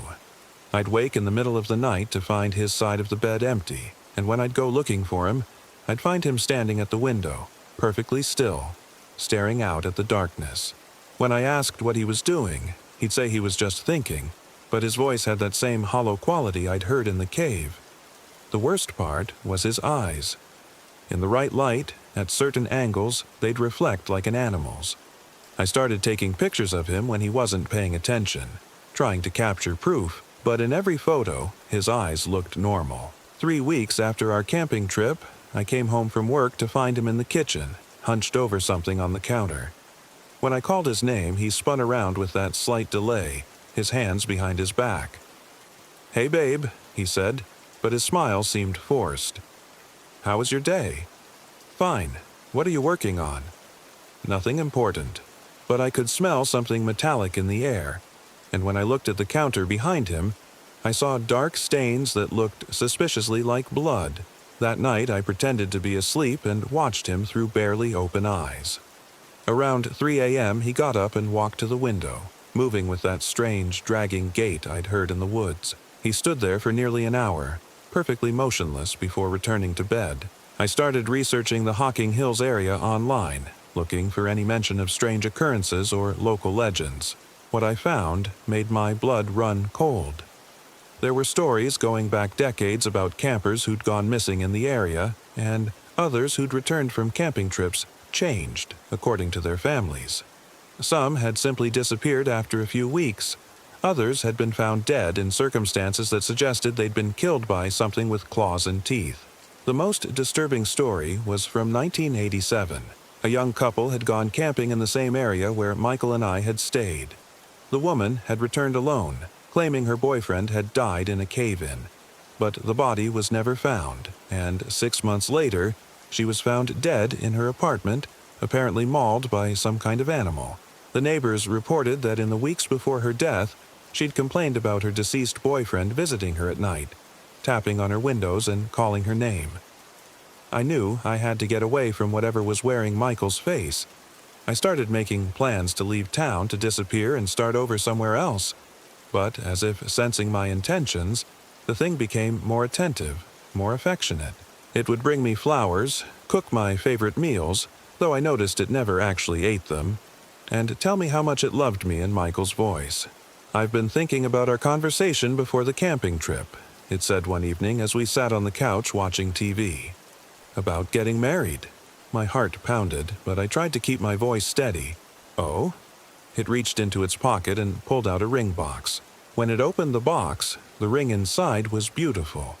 A vintage setting with a brilliant diamond that caught the light perfectly. But the band looked old, tarnished, as if it had been buried for a long time.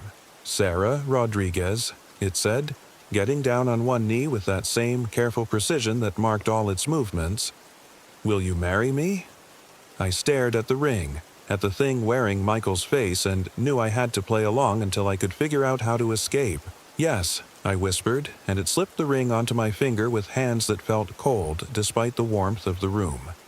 That night, I locked myself in the bathroom and examined the ring under bright light. Engraved on the inside of the band, in tiny script, was a name. Margaret Thompson, 1987. The woman from the newspaper article. The one who'd been found dead after her boyfriend went missing in the caves. I understood then that this thing, whatever it was, had been doing this for decades, luring people into the caves, taking their place and slowly draining the life from their loved ones before moving on to the next victim. I had to get out before it was too late. The next morning, I told it I was going to visit my sister in Chicago to show her the ring and plan the wedding. It seemed pleased by this, smiling with Michael's face while those two bright eyes watched me with predatory intensity. "How long will you be gone?" it asked. "Just a few days." "I'll miss you terribly," it said, pulling me close. Its skin felt cold now, and when it breathed, I could smell that metallic scent on its breath. I packed a single bag and drove straight to the police station. But how do you tell law enforcement that your boyfriend has been replaced by something inhuman? They'd think I was having a psychotic break. Instead, I drove to my real sister's house 3 states away and told her I was leaving Michael, that our relationship had become dangerous. She didn't ask too many questions, just helped me find a temporary apartment and a new job under my maiden name. For 6 months, I thought I was safe. I changed my phone number, deleted all my social media accounts, and tried to build a new life. But then the phone calls started. Always at 3 a.m., always from a blocked number, and always Michael's voice with that hollow echo saying my name over and over. Sarah, Sarah, Sarah. I moved again, this time across the country to Oregon, but the calls followed me. And sometimes, late at night, I'd see a familiar figure standing under the streetlight outside my apartment, perfectly still, watching my windows. Last week, I received a package with no return address. Inside was a wedding invitation, beautifully printed on expensive paper. The honor of your presence is requested at the marriage of Michael Williams and Sarah Rodriguez. Ash Cave, Hocking Hills State Park. October 31st, 3Q. M. Traditional attire not required. Some celebrations require sacrifice. At the bottom, written in what looked like dried blood, was a single line. The bride is expected to attend. I'm writing this story now because I know it's found me again. I can feel it getting closer. That presence I've been running from for over a year. Last night, I woke up to find my apartment door standing open, though I'd locked it and put on the chain. On my kitchen table was a single black rose and another ring, this one engraved with a different name, from a different decade.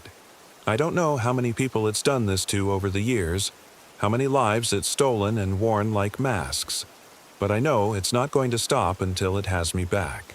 The worst part is that sometimes, in my dreams, I can still hear the real Michael calling for help from somewhere deep in those caves. Sometimes I wonder if he's still down there, trapped in the dark with all the others, watching helplessly as something else wears his face and hunts the people he loved. I think about going back. I think about finding those caves and trying to save him, trying to destroy whatever ancient thing has been feeding on love and life for decades. But I know that's exactly what it wants, for me to come back willingly, to complete whatever ritual it started that October night. So instead, I'm running again. Tomorrow, I'll disappear to a new city, with a new name, and hope that distance will keep me safe for a while longer. But I know the truth now. Some things don't let go, some hungers are never satisfied. And somewhere in the darkness beneath Hocking Hills, something that looks like the man I loved is still wearing his face, still calling my name in that perfect imitation of his voice. And one day, when I'm tired of running, when I can't fight anymore, I know I'll answer. The ring is still on my finger. I've tried to take it off 1,000 times, but it won't budge, as if it's become part of me. Sometimes, when the light hits it just right, I can see other names etched in the band. A catalog of all the women who've worn it before me, all the lives that thing has consumed. I am Sarah Rodriguez. I am 29 years old, and I am the next name on a list that goes back generations. The only question now is how long I can keep running before it's time to go home. We should have never gone to Hocking Hills. I'm David Jones. I was 26 back then. And this is the story of how I lost everything. It was October 2023. And the four of us had been planning this camping trip for months.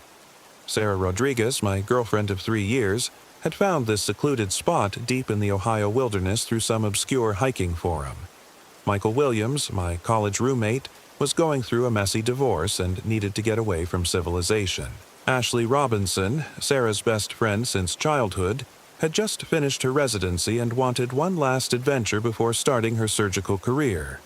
We should have stayed home.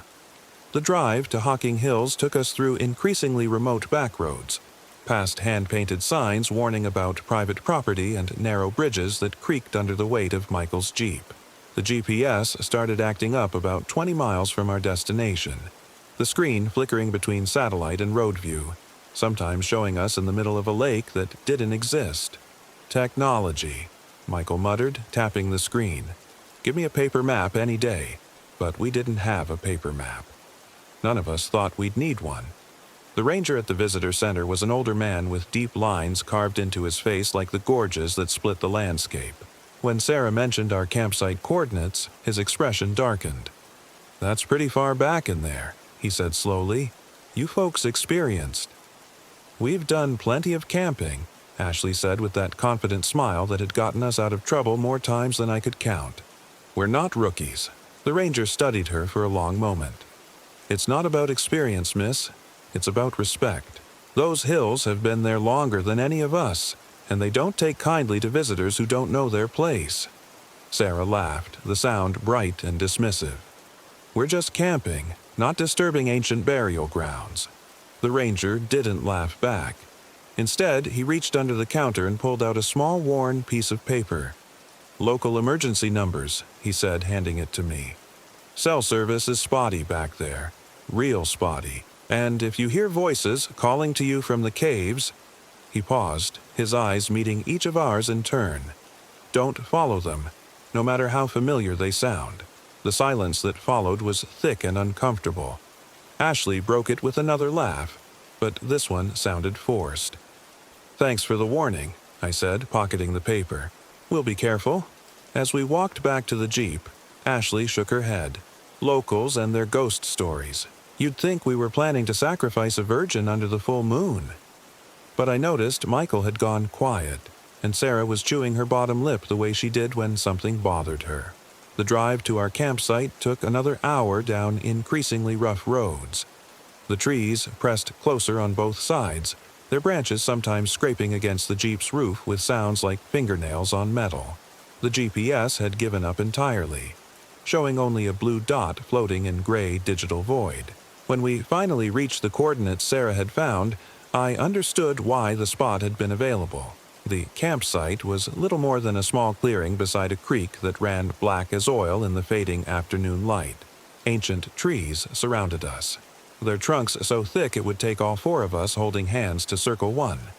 The air smelled of decomposition and something else, something sweet and cloying that made my stomach turn. "It's perfect," Sarah said, but her voice lacked conviction. We set up camp as the sun began to set, the temperature dropping faster than it should have in October. The silence was oppressive. No birds, no insects, just the sound of that dark creek gurgling past our tents like it was choking on something. Ashley was the first to notice the cave. "Look at that," she said, pointing beyond the tree line. About 50 yards from our camp, a jagged opening gaped in a limestone cliff face. It was just tall enough for a person to walk through upright, and it breathed out air that was noticeably colder than the surrounding forest. "We should explore it tomorrow," she said, her eyes bright with excitement. "I don't think that's a good idea," Sarah said quietly. "Remember what the ranger said about the caves?" Ashley waved dismissively. "He was talking about getting lost, not ghost stories. I've done plenty of spelunking. It's probably just a small chamber, but even from a distance I could tell it wasn't small." The darkness beyond the entrance seemed to swallow the beam of Ashley's flashlight without giving anything back. That first night, none of us slept well. The temperature dropped to near freezing, unusual for October, and our sleeping bags weren't rated for it. But it wasn't just the cold that kept me awake. It was the sounds. Around midnight, I heard voices. They were faint at first, like people having a conversation just far enough away that you couldn't make out the words. I unzipped my tent partially and listened, thinking maybe other campers had arrived. But as I focused, the voices seemed to be coming from the direction of the cave. One of them sounded familiar. I was about to wake Sarah when the voices stopped abruptly, cut off mid-sentence like someone had turned off a radio. The silence that followed was so complete it made my ears ring. In the morning, I mentioned the voices to the others. Ashley looked intrigued, Sarah worried, and Michael just grunted and started making coffee on our portable stove. "Probably just echo effects," Ashley said. "Sound can travel really far in cave systems. We might have been hearing people miles away." "At midnight?" Sarah asked. "Why not? Some people prefer night hiking." But I had noticed something she hadn't. When I checked our supplies that morning, Ashley's sleeping bag was unzipped from the inside, and her boots were muddy. After breakfast, Ashley was insistent about exploring the cave. "We drove all this way," she said. "We can't just sit around camp all day. Besides, I brought proper gear." She had brought gear, headlamps, rope, even a small first aid kit. Against my better judgment, I found myself agreeing. Sarah was reluctant, but she didn't want to be left alone at camp. The mouth of the cave was larger up close, easily 10 feet wide and 8 feet tall. The limestone walls were smooth, worn by water over countless years. Ashley tested the air with a lighter. The flame burned steady, indicating good ventilation. "See?" she said. "Perfectly safe." We roped together with Ashley in the lead, me second, Sarah third, and Michael bringing up the rear. Our headlamps carved narrow cones of light through the darkness, but they seemed inadequate against the vast black that surrounded us. The cave entrance led to a chamber about the size of a small room, with passages branching off in 3 directions. The walls were covered in flowstone formations that looked like melted wax, and water dripped steadily from somewhere we couldn't see. "Which way?" Michael asked, his voice echoing strangely. Ashley consulted a small compass. "Left passage slopes down. Might lead to a larger chamber." "How can you tell?" Sarah asked. "Air current. Feel it?" I did feel it. A subtle breeze coming from the left passage that smelled of deep earth and something else. Something organic and unpleasant. We took the left passage. The tunnel was narrow enough that we had to walk single file, the walls close enough to touch on both sides. I fought down a surge of claustrophobia as the ceiling gradually lowered, forcing us to duck. "Ashley," I called ahead, "maybe we should turn back. This is getting pretty tight. Just a little further," her voice echoed back. I can see it opening up ahead, but something in her voice sounded off. There was an eagerness that seemed out of proportion to cave exploration, and when I looked ahead, her headlamp seemed dimmer somehow, as if the light itself was being absorbed by whatever lay beyond. The passage did open up, into a chamber so large our lights couldn't find the far walls. Our footsteps echoed for what seemed like minutes, suggesting a space of cathedral proportions. Stalactites hung from the invisible ceiling like stone teeth, and the floor was uneven, covered in loose rocks that shifted treacherously underfoot. "Jesus," Michael whispered, "this place is huge." Ashley had moved ahead of us, playing her light across the walls. "Look at these formations," she called. "They're incredible." I followed her beam and froze. The walls weren't just covered in flowstone, they were covered in symbols. Carved deep into the limestone were shapes that hurt to look at directly, symbols that seemed to shift and writhe in the moving light of our headlamps. "We need to leave," Sarah said immediately. "Now." But Ashley was mesmerized. She had moved close to one wall, running her fingers over the carved symbols. "These are old," she said, her voice strange and distant. "Really old. Pre-Columbian, maybe. Or older." "Ashley, come on," I said. "Sarah's right. We shouldn't be here." She turned toward us, and for a moment her face looked wrong in the headlamp light. Her features seemed stretched, her eyes too wide, her smile too broad. "Don't you want to see what's deeper?" she asked. "There's so much more to explore." "No," I said firmly. "We're leaving. Now." But when I reached for the rope that connected us, I found only empty air. Somehow, we had become separated. "Where's the rope?" Michael asked, playing his light across the chamber floor. We searched for 15 minutes but couldn't find it. It was as if the rope had simply vanished.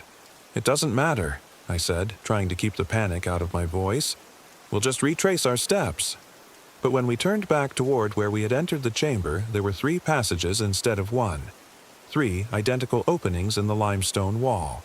"Which one?" Sarah asked, her voice tight with fear. Ashley shone her light down each passage in turn. "This one," she said, pointing to the middle passage. "I remember, but I didn't remember. And looking at the passages, they all looked the same to me." We followed Ashley into the middle passage, but within minutes, I knew we were going the wrong way. The passage was sloping down instead of up, and the walls were closing in again. Worse, I could smell that organic odor getting stronger, like meat left too long in the sun. "Ashley, stop," I called. "This isn't right." But she was moving faster now, almost running. Her light bounced ahead of us, creating wild shadows on the tunnel walls. "Ashley," Sarah called. "Wait." We chased her through a maze of twisting passages, our lights swinging wildly as we tried to keep up. The tunnels seemed to multiply around us, branching and diverging in impossible ways. The sound of our breathing and footsteps was amplified and distorted until it sounded like we were being chased by something much larger than ourselves. And then Ashley's light disappeared. We caught up to where we had last seen her, but the passage simply ended in a blank wall of limestone. There was no other exit, no side passages, nothing. "Ashley!" I shouted, my voice echoing endlessly. "Ashley, where are you?" No answer. We searched for hours. We called until our voices were hoarse.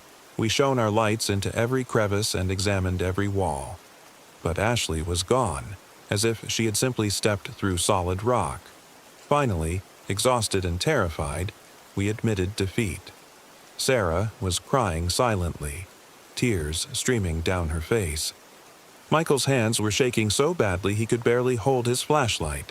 "We have to get out of here," I said. "We have to get help." Finding our way back to the main chamber took another hour of wrong turns and dead ends. When we finally emerged from the cave system, the sun was setting, casting long shadows across our campsite. We had been underground for nearly 8 hours. Michael immediately tried his cell phone, but there was no signal. The radio in the Jeep produced only static. We were completely cut off. "We'll drive out first thing in the morning," I said. "Get the rangers, organize a search party." But Sarah shook her head. "We can't leave her. What if she finds her way out and we're not here?" She was right, of course, so we agreed to take shifts watching the cave entrance through the night. If Ashley emerged, someone would see her. I took the first watch. I sat on a fallen log about 20 yards from the cave mouth, wrapped in a sleeping bag, playing the beam of my flashlight across the limestone entrance every few minutes. The forest around me was absolutely silent. Not even the sound of wind in the trees. Around midnight, I heard voices again. This time, they were clearer. 2 people having a conversation just inside the cave entrance. I couldn't make out the words, but one voice was definitely female. "Ashley," I called softly. The voices stopped. I waited, holding my breath, but they didn't resume. I was about to call louder when I saw movement at the cave mouth. A figure emerged from the darkness, a woman's silhouette. "Ashley!" I stood up, relief flooding through me. Thank God. "Are you okay?" The figure walked toward me, but something about her movement was wrong. She walked too smoothly, as if she were gliding rather than walking. And she was too quiet. No sound of footsteps on the rocky ground. As she got closer, I could see that it was Ashley. Same height, same build, same dark hair. But when she stepped into the beam of my flashlight, I nearly dropped it. Her smile was too wide. Her eyes reflected the light like an animal's, and her skin had a gray pallor that made her look like she had been underwater for hours. "Hello, David," she said, and her voice was Ashley's voice, but it was coming from somewhere else, somewhere deeper. "Did you miss me?" I stepped backward, my heart hammering. "Ashley, where have you been? We looked everywhere for you." "I've been exploring," she said, still smiling that impossible smile. "I found the most wonderful things down there. Ancient things. Beautiful things." She was close enough now that I could smell her.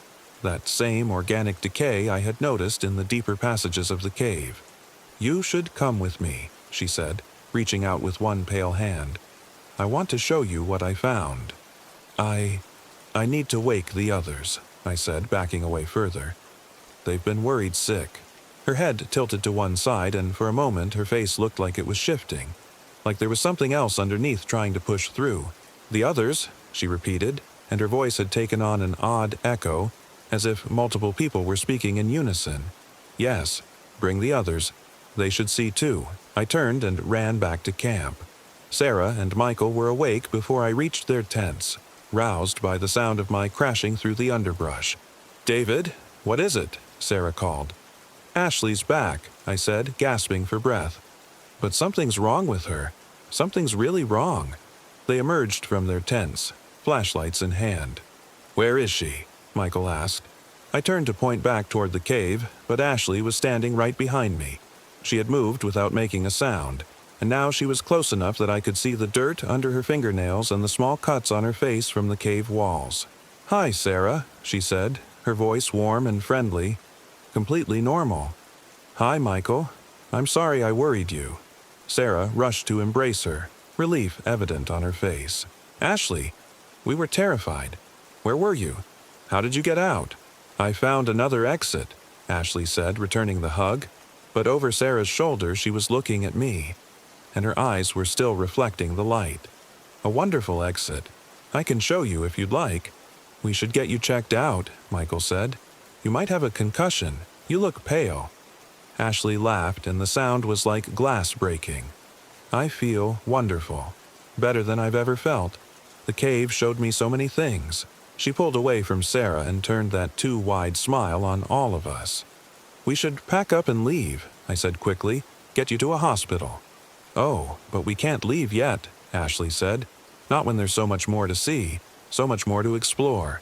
She gestured toward the cave entrance, and I swear I saw other figures moving in the darkness beyond. Figures that looked like Ashley but weren't quite right. "I'm not going back in there," I said. Ashley's smile faltered for just a moment, and something else looked out from behind her eyes. Something old and patient and hungry. "Of course not," she said, her voice sweet again. "We don't have to go tonight. We have plenty of time." But I noticed she positioned herself between us and the Jeep. The rest of the night passed in a haze of wrong details and mounting dread. Ashley sat by our dying campfire, talking about her adventure in the cave.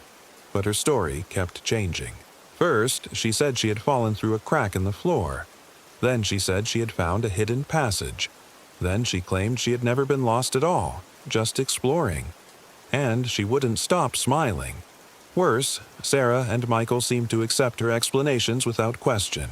When I tried to point out the inconsistencies, they looked at me like I was the one acting strangely. "You're being paranoid," Sarah said when I pulled her aside. "She's fine. A little shaken up, maybe, but fine." But Ashley wasn't fine. I watched her throughout the night and she never blinked. Not once. She sat perfectly still, hands folded in her lap, staring into the fire with those reflecting eyes. And sometimes, when she thought no one was looking, her smile would slip, and I would catch a glimpse of something else underneath. Something that wasn't Ashley at all. As dawn approached, I made a decision. I was going to get the keys to the Jeep and drive out for help, with or without the others. But when I approached the vehicle, I found Ashley standing beside it. "Going somewhere?" she asked. "We need to get you to a doctor," I said, trying to keep my voice steady. "I don't think so," she said, and her voice had that strange echo again. "I think we should all stay here. Together. Forever." The keys weren't in the ignition where Michael had left them. They weren't anywhere in the Jeep. "Looking for these?" Ashley held up the keys, dangling them from one finger. "Give me those," I said. "I don't think so," she repeated. "Not until you see what I found. What's waiting for all of us?" That's when I noticed the others approaching. Sarah and Michael were walking toward us, but their movements were the same as Ashley's. Too smooth, too quiet. And they were smiling the same impossible smile. "David," Sarah said, her voice layered with echoes, "come with us. Come see what we've seen." I ran. I crashed through the underbrush, branches tearing at my clothes and face with the sound of pursuit behind me. But it wasn't the sound of footsteps. It was something else. Something that slithered and whispered and called my name in voices I recognized. I ran until my lungs burned and my legs gave out, and when I finally stopped to listen, the forest was silent again. But I was lost. Completely, hopelessly lost. I wandered for 3 days. I found the creek several times, but it led me in circles, always back to clearings that looked familiar but weren't quite right. The trees seemed to move when I wasn't looking directly at them, and sometimes I would hear my friends calling to me from distances that kept changing. On the 3rd night, delirious from thirst and exhaustion, I found a road. A real road, with yellow lines and tire tracks. I followed it for hours until I saw headlights approaching. The driver was a local man who took one look at me and drove straight to the ranger station. The rangers organized a search party immediately, but when they reached the coordinates I gave them, they found nothing. No campsite, no cave, no trace that we had ever been there. The GPS coordinates led to a section of Hocking Hills that had been closed to the public for over a decade due to unstable cave systems and unexplained disappearances. They searched for 2 weeks.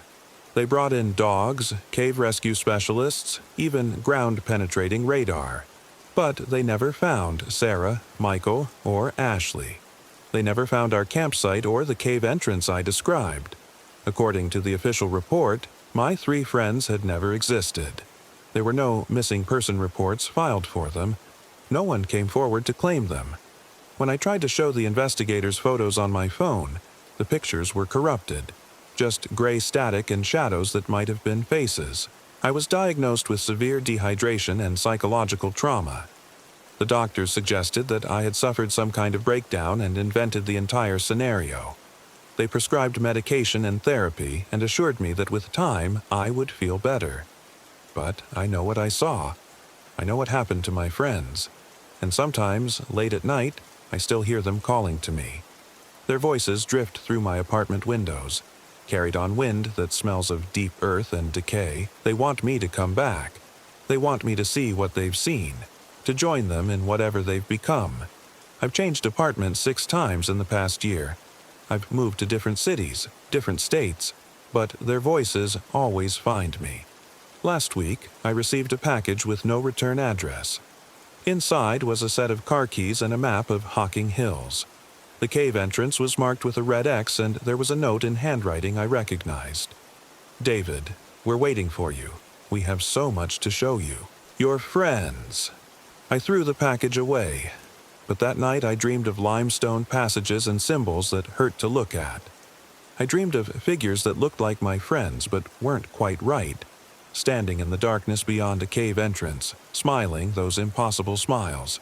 I woke up this morning to find mud on my boots and cave dust on my clothes. My apartment keys were missing, replaced by the car keys from the package. I think they're coming for me. I think they've been coming for me all along, following me through whatever web of passages connects their world to ours, and I think eventually I'm going to stop running, because despite everything, despite the fear and the horror and the knowledge of what they've become, I miss them. I miss Sarah's laugh and Michael's stories and Ashley's fearless enthusiasm for adventure. And sometimes, in the darkest part of the night, their voices almost sound normal again, almost sound like the friends I remember. They promise me that if I come back, if I follow them into the deep places beneath Hocking Hills, I'll understand everything. I'll see what they've seen. I'll become what they've become. And maybe that would be better than living with this knowledge alone. Maybe that would be better than remembering them as they were while knowing what they are now. The cave is calling to me. Through 1,000 miles of stone and soil and darkness, it's calling to me. And sooner or later, I know I'm going to answer, because we should never have gone to Hocking Hills. But now that we have, now that we've seen what waits in the deep places of the earth, there's no going back. There's only going deeper. They warned us. Locals always do. But we laughed. My name's Dylan Foster. I had just turned 29 when we arrived at Hocking Hills, and it was the worst mistake of our lives. The RV rental had seemed like such a good idea back in Columbus. Lily and I needed time away from everything. My recent unemployment, her 12-hour nursing shifts, the growing silences between us that felt heavier than words. 6 days in southeastern Ohio's most beautiful state park would fix things, we told ourselves. We'd hike the gorges, explore caves, remember why we fell in love. I should have known something was wrong when the rental agency clerk kept glancing at our destination on the paperwork. Hocking Hills, huh? He was maybe 60, with deep lines around his eyes and calloused hands. Y'all planning to stay in the main campground? We reserved a spot near Old Man's Cave, Lily said, leaning against the counter in her faded jeans and hiking boots. Even after 3 years of marriage, she still took my breath away. Auburn hair catching the afternoon light, freckles scattered across her nose like stars. The clerk's expression darkened. Might want to consider staying closer to the visitor center. Gets strange out there sometimes, especially this time of year. I laughed, the sound echoing harsh in the cramped office. Strange how? Folks get turned around. Lost. Sometimes they come back different. He handed me the keys, his fingers cold against mine. Just stick to the marked trails. And if you hear voices calling from the caves, don't answer. Lily and I exchanged glances. She rolled her eyes and grabbed my arm. Thanks for the tip, she said sweetly, already pulling me toward the door. The drive south took 2 hours through rolling farmland and increasingly dense forest. Our 30-foot Winnebago handled well enough, though I'd never driven anything that size before. Every curve made my knuckles white on the steering wheel. You're being paranoid, Lily said, reading my tension. She'd changed into a green flannel that brought out her eyes. It's just camping, Dylan. People do it every day. I know. But I couldn't shake the feeling that we were driving into something we shouldn't. The trees grew thicker as we entered the park, their canopy so dense that afternoon felt like dusk. The GPS kept losing signal, forcing me to rely on increasingly faded road signs. When we finally reached our reserved spot at the Ash Cave campground, the sun was already setting behind the hills. The site was more isolated than I'd expected, tucked into a grove of ancient oaks with only one neighboring RV visible through the trees. The forest pressed close on all sides, a wall of shadow and rustling leaves. It's perfect, Lily breathed, stepping out to survey our surroundings. The silence was absolute except for the whisper of wind through branches. No traffic, no neighbors, no civilization beyond our little aluminum bubble. I forced a smile. Yeah, perfect. Setting up camp took longer than expected. The RV's electrical system was finicky, and I spent an hour troubleshooting the water pump while Lily organized our supplies. By the time we had everything functioning, full darkness had settled over the campground like a thick blanket. I'm exhausted, Lily said, collapsing onto the dinette bench. Let's just eat something simple and get some sleep. We can start exploring tomorrow. We heated canned soup on the stove and ate by the light of the overhead LED fixture. Outside, the darkness was complete. No streetlights, no glow from distant houses, just an endless black void beyond our windows. The forest had gone utterly silent. No insects, no rustling leaves, no night birds, just nothing. Listen to that quiet, Lily murmured. When's the last time we experienced real silence? I nodded, but something about the stillness felt wrong. Unnatural. Forests weren't supposed to be this quiet, even at night. There should have been owls hooting, branches creaking, small animals moving through the underbrush. Instead, it was as if everything living had simply stopped. We went to bed early, crawling into the small master bedroom at the RV's rear. Lily fell asleep immediately, her breathing deep and regular against my shoulder. I lay awake for hours, listening to that oppressive silence and watching shadows play across the ceiling whenever clouds drifted past the moon. Sometime after midnight, I heard the first voice. It was faint, barely audible through the RV's walls, a woman calling out from somewhere in the darkness. I couldn't make out words, just the rising and falling cadence of someone trying to get attention. Help, maybe. Or a name being called over and over. I slipped carefully out of bed, trying not to wake Lily, and padded to the small window above the dinette. Pressing my face to the glass, I peered out into the night. The voice came again, clearer now. Definitely a woman, definitely distressed. "Hello?" I called softly, not wanting to wake my wife, but needing to respond. "Are you okay out there?" The voice stopped abruptly. The silence returned, thick and heavy. I waited another 10 minutes before climbing back into bed, but sleep didn't come. Every time I started to drift off, I thought I heard that voice again. Sometimes closer, sometimes farther away, always just at the edge of comprehension.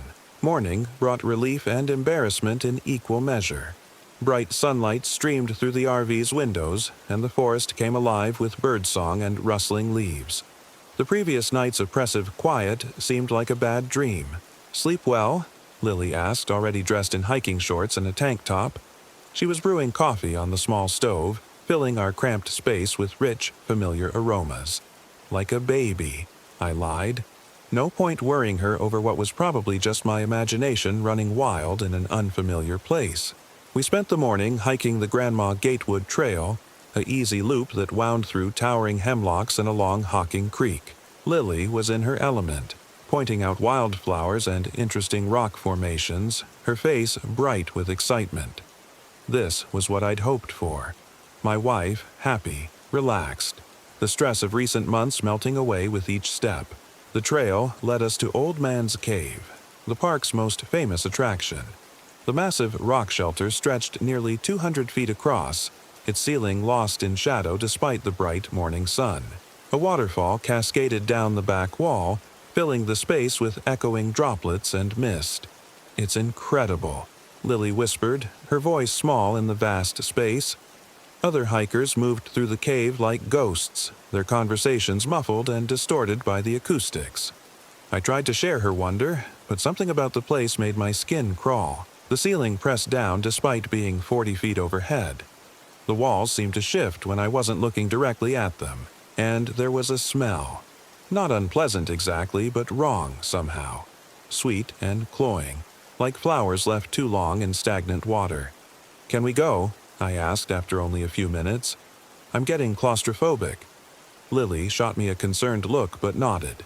We emerged into blessed sunlight, and I took deep breaths of clean forest air. The feeling of oppression lifted immediately, but I couldn't shake the memory of that smell. We spent the rest of the day hiking easier trails, eating lunch by Cedar Falls, taking pictures of each other against scenic backdrops. Normal couple things. Happy things. By evening, I'd almost convinced myself that our Hocking Hills adventure would be exactly what we needed. We cooked dinner over the campfire. Hot dogs and beans, simple camp food that tasted amazing under the stars. The neighboring RV remained dark and quiet, its occupants apparently gone for the day. We might have been the only people for miles. "This was a good idea," Lily said, leaning against my shoulder as we watched the fire dance. "We should do this more often." "Yeah," I agreed, meaning it. "Sorry I was weird in the cave today. Tight spaces just get to me sometimes." "I know." She squeezed my hand. "We don't have to go in any more caves if you don't want to." But even as we sat there in comfortable companionship, I could feel the forest watching us. The darkness beyond our fire's reach seemed too deep, too absolute. And when the wind shifted, I caught that same sweet, wrong smell from the cave. Faint, but unmistakable. The voices started again around 11 p.m. This time, there were more of them. 3 or 4 distinct calls echoing through the trees. Men and women, all sounding distressed or urgent. They seemed to be coming from different directions, some close enough that I could almost make out words. "Do you hear that?" I whispered to Lily, who was reading a paperback novel by the fire's light. She looked up, tilting her head to listen. "Hear what?" "The voices. People calling out in the woods." She listened for another moment, then shook her head. "I don't hear anything, honey. Maybe it's just the wind." But I could hear them clearly now. A woman sobbing somewhere to our east. A man shouting what sounded like a name to the west. And underneath it all, a low murmuring that might have been conversation or might have been something else entirely. "We should help them," I said, standing up. "Someone might be lost."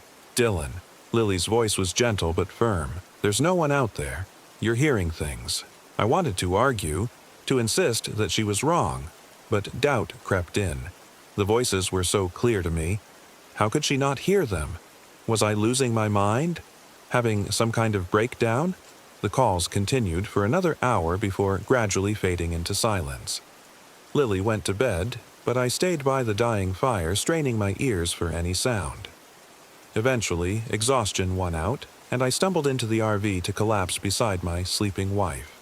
I dreamed of caves, endless tunnels stretching deep into the earth, filled with that sweet, rotting smell.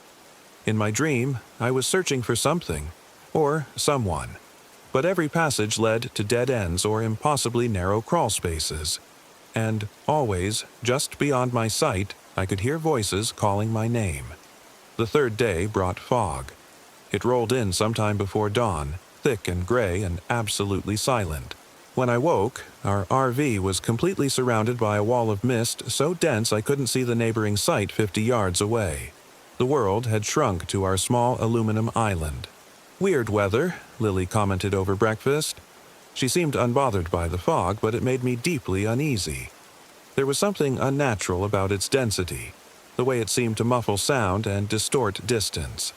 "Maybe we should stay close to camp today," I suggested. "Wait for it to clear up." "Don't be silly. It's just fog. We have maps and compasses. We'll be fine." But when we tried to check our hiking maps, something strange became apparent. The trails we'd walked yesterday were no longer marked correctly.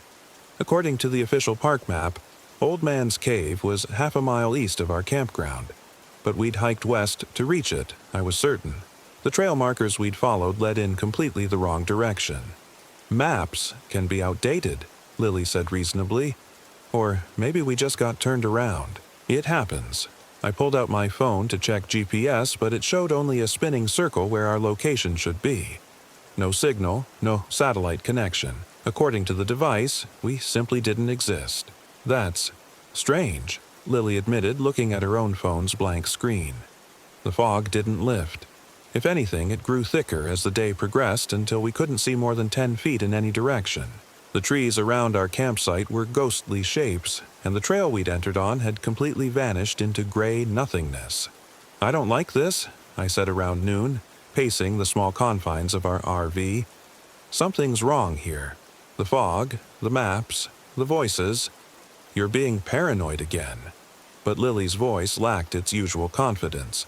She kept glancing out the windows at the gray wall surrounding us. That afternoon, she decided to go for a walk. "Just around the campsite," she assured me when I protested. "I'll stay close. I need some air." I watched her disappear into the fog, her bright red jacket quickly swallowed by the gray. "Stay where I can hear you," I called after her. "I will," came her voice, already muffled and distant. I waited by the window, tracking her progress by the sound of her footsteps on fallen leaves. For several minutes, I could follow her movement, a slow circuit around our site, exactly as she'd promised. Then the footsteps stopped. "Lily!" I called out. No answer. "Lily!" Louder now, my voice swallowed by the fog. Silence. I grabbed a flashlight and stepped outside, the mist immediately wrapping around me like cold, damp fingers. The fog was so thick I could barely see my own feet, and my voice seemed to die just inches from my lips. "Lily." Nothing, not even an echo. I spent 3 hours searching, calling her name until my throat was raw. The fog played tricks on me. Sounds seemed to come from the wrong directions, distances became meaningless, and twice I nearly walked into trees I could have sworn weren't there moments before. At one point, I thought I heard her voice responding to my calls, but when I followed the sound, it led me in circles until I was completely lost. Only by following our RV's external lights was I able to find my way back to camp. The fog was beginning to thin as evening approached, but there was still no sign of Lily. She returned at sunset. I was sitting by our dead campfire, phone in hand, debating whether to call park rangers when I heard footsteps approaching through the trees.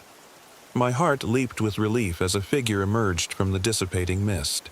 "Lily!" "Thank God! Where have you been?"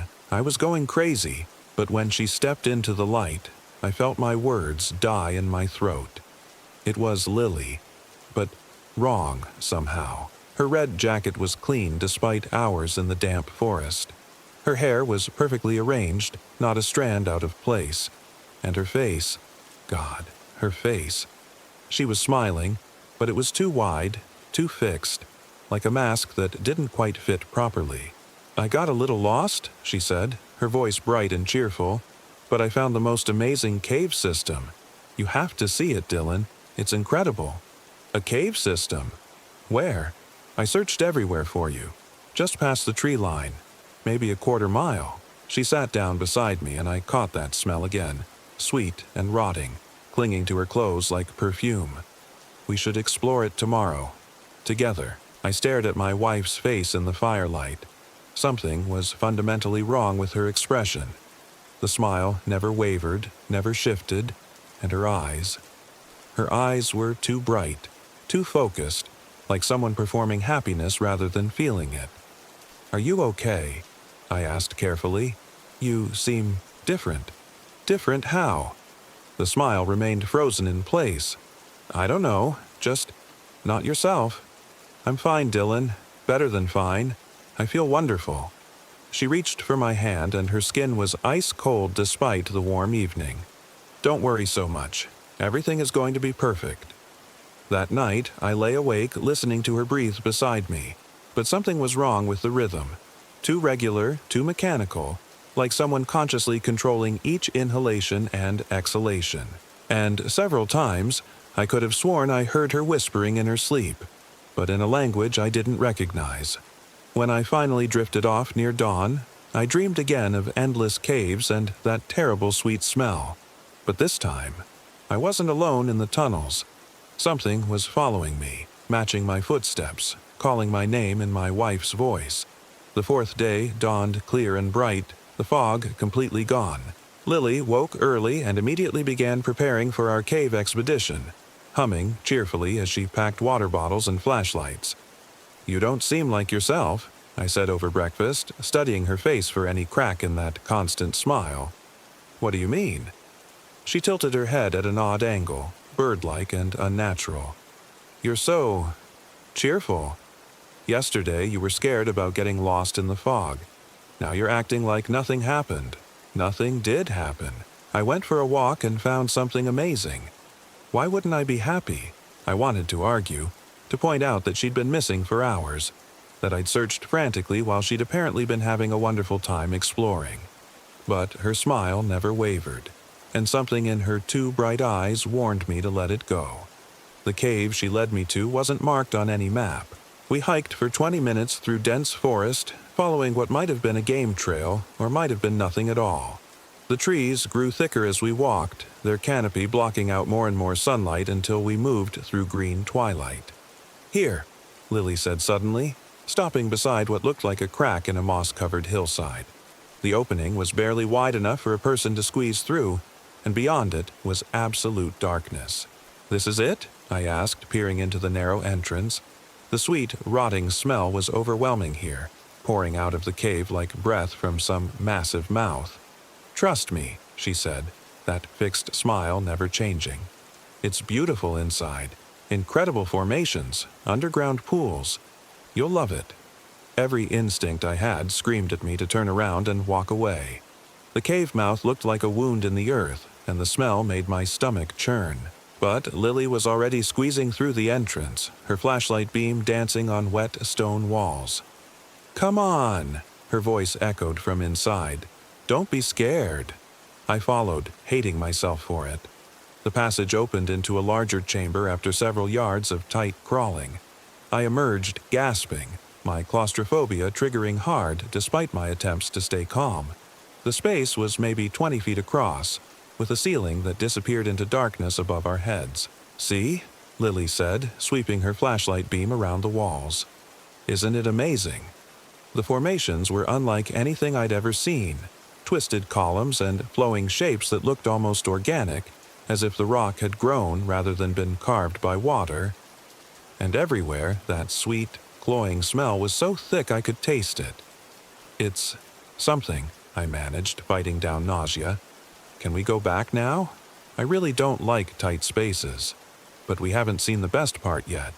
She was already moving deeper into the cave, following a passage that led downward into the earth.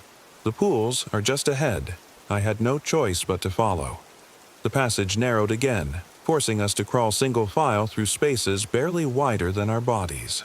My breathing became shallow and rapid as the weight of rock pressed down above us. How far underground were we? How much stone lay between us and the surface? The tunnel opened suddenly into a vast chamber, so large our flashlight beams couldn't reach the far walls. Underground pools reflected our lights like dark mirrors, and the sound of dripping water echoed from unseen heights. "Beautiful," Lily whispered, but her voice sounded strange in the vast space, hollow and distorted. I swept my flashlight beam around the chamber, trying to get a sense of its size. The formations here were even more bizarre. Twisted spires and flowing curtains of stone that seemed to shift and move in the dancing light. And there was something else, something that made my blood freeze in my veins. Bones. They were scattered around the pools and piled in alcoves carved into the walls. Not animal bones, human bones, yellowed with age and picked clean. Skulls grinned at us from shadowy recesses, and femurs jutted from the dark water like broken masts. "Lily," I whispered, grabbing her arm. "We need to leave. Now." But when I turned to look at her, the smile was gone from her face.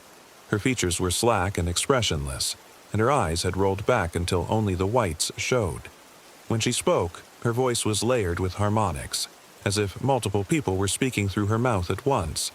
"Welcome home, Dylan." I ran. Panic overrode everything. Claustrophobia, disorientation, the maze of passages that led back to the surface. I scrambled through the narrow tunnel on hands and knees, my flashlight beam wild and erratic, the weight of stone crushing down on me from all sides.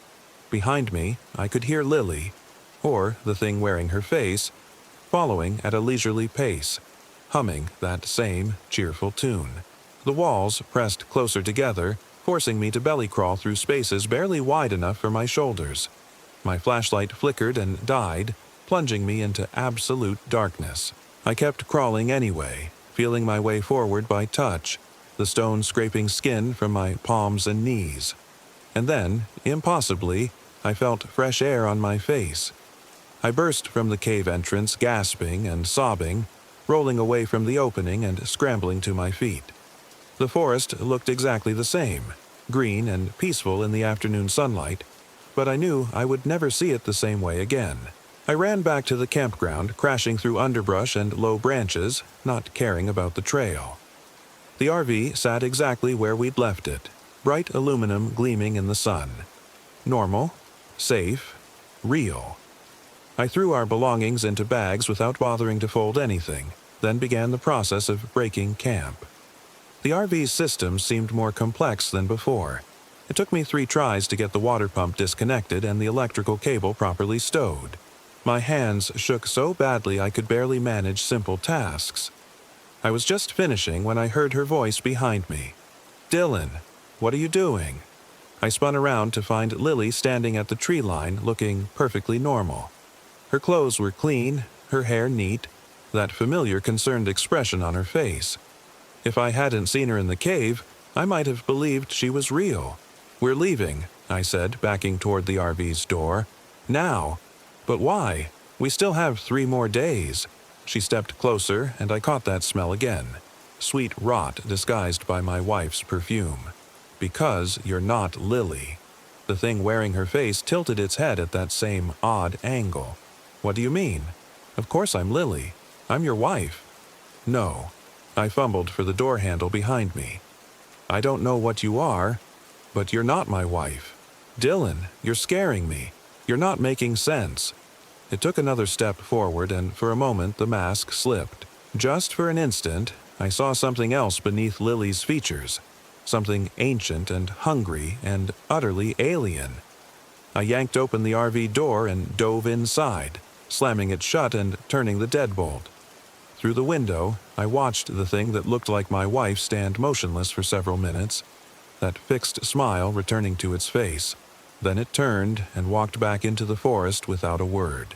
I drove out of Hocking Hills that evening, leaving tire tracks in my haste to reach the main road.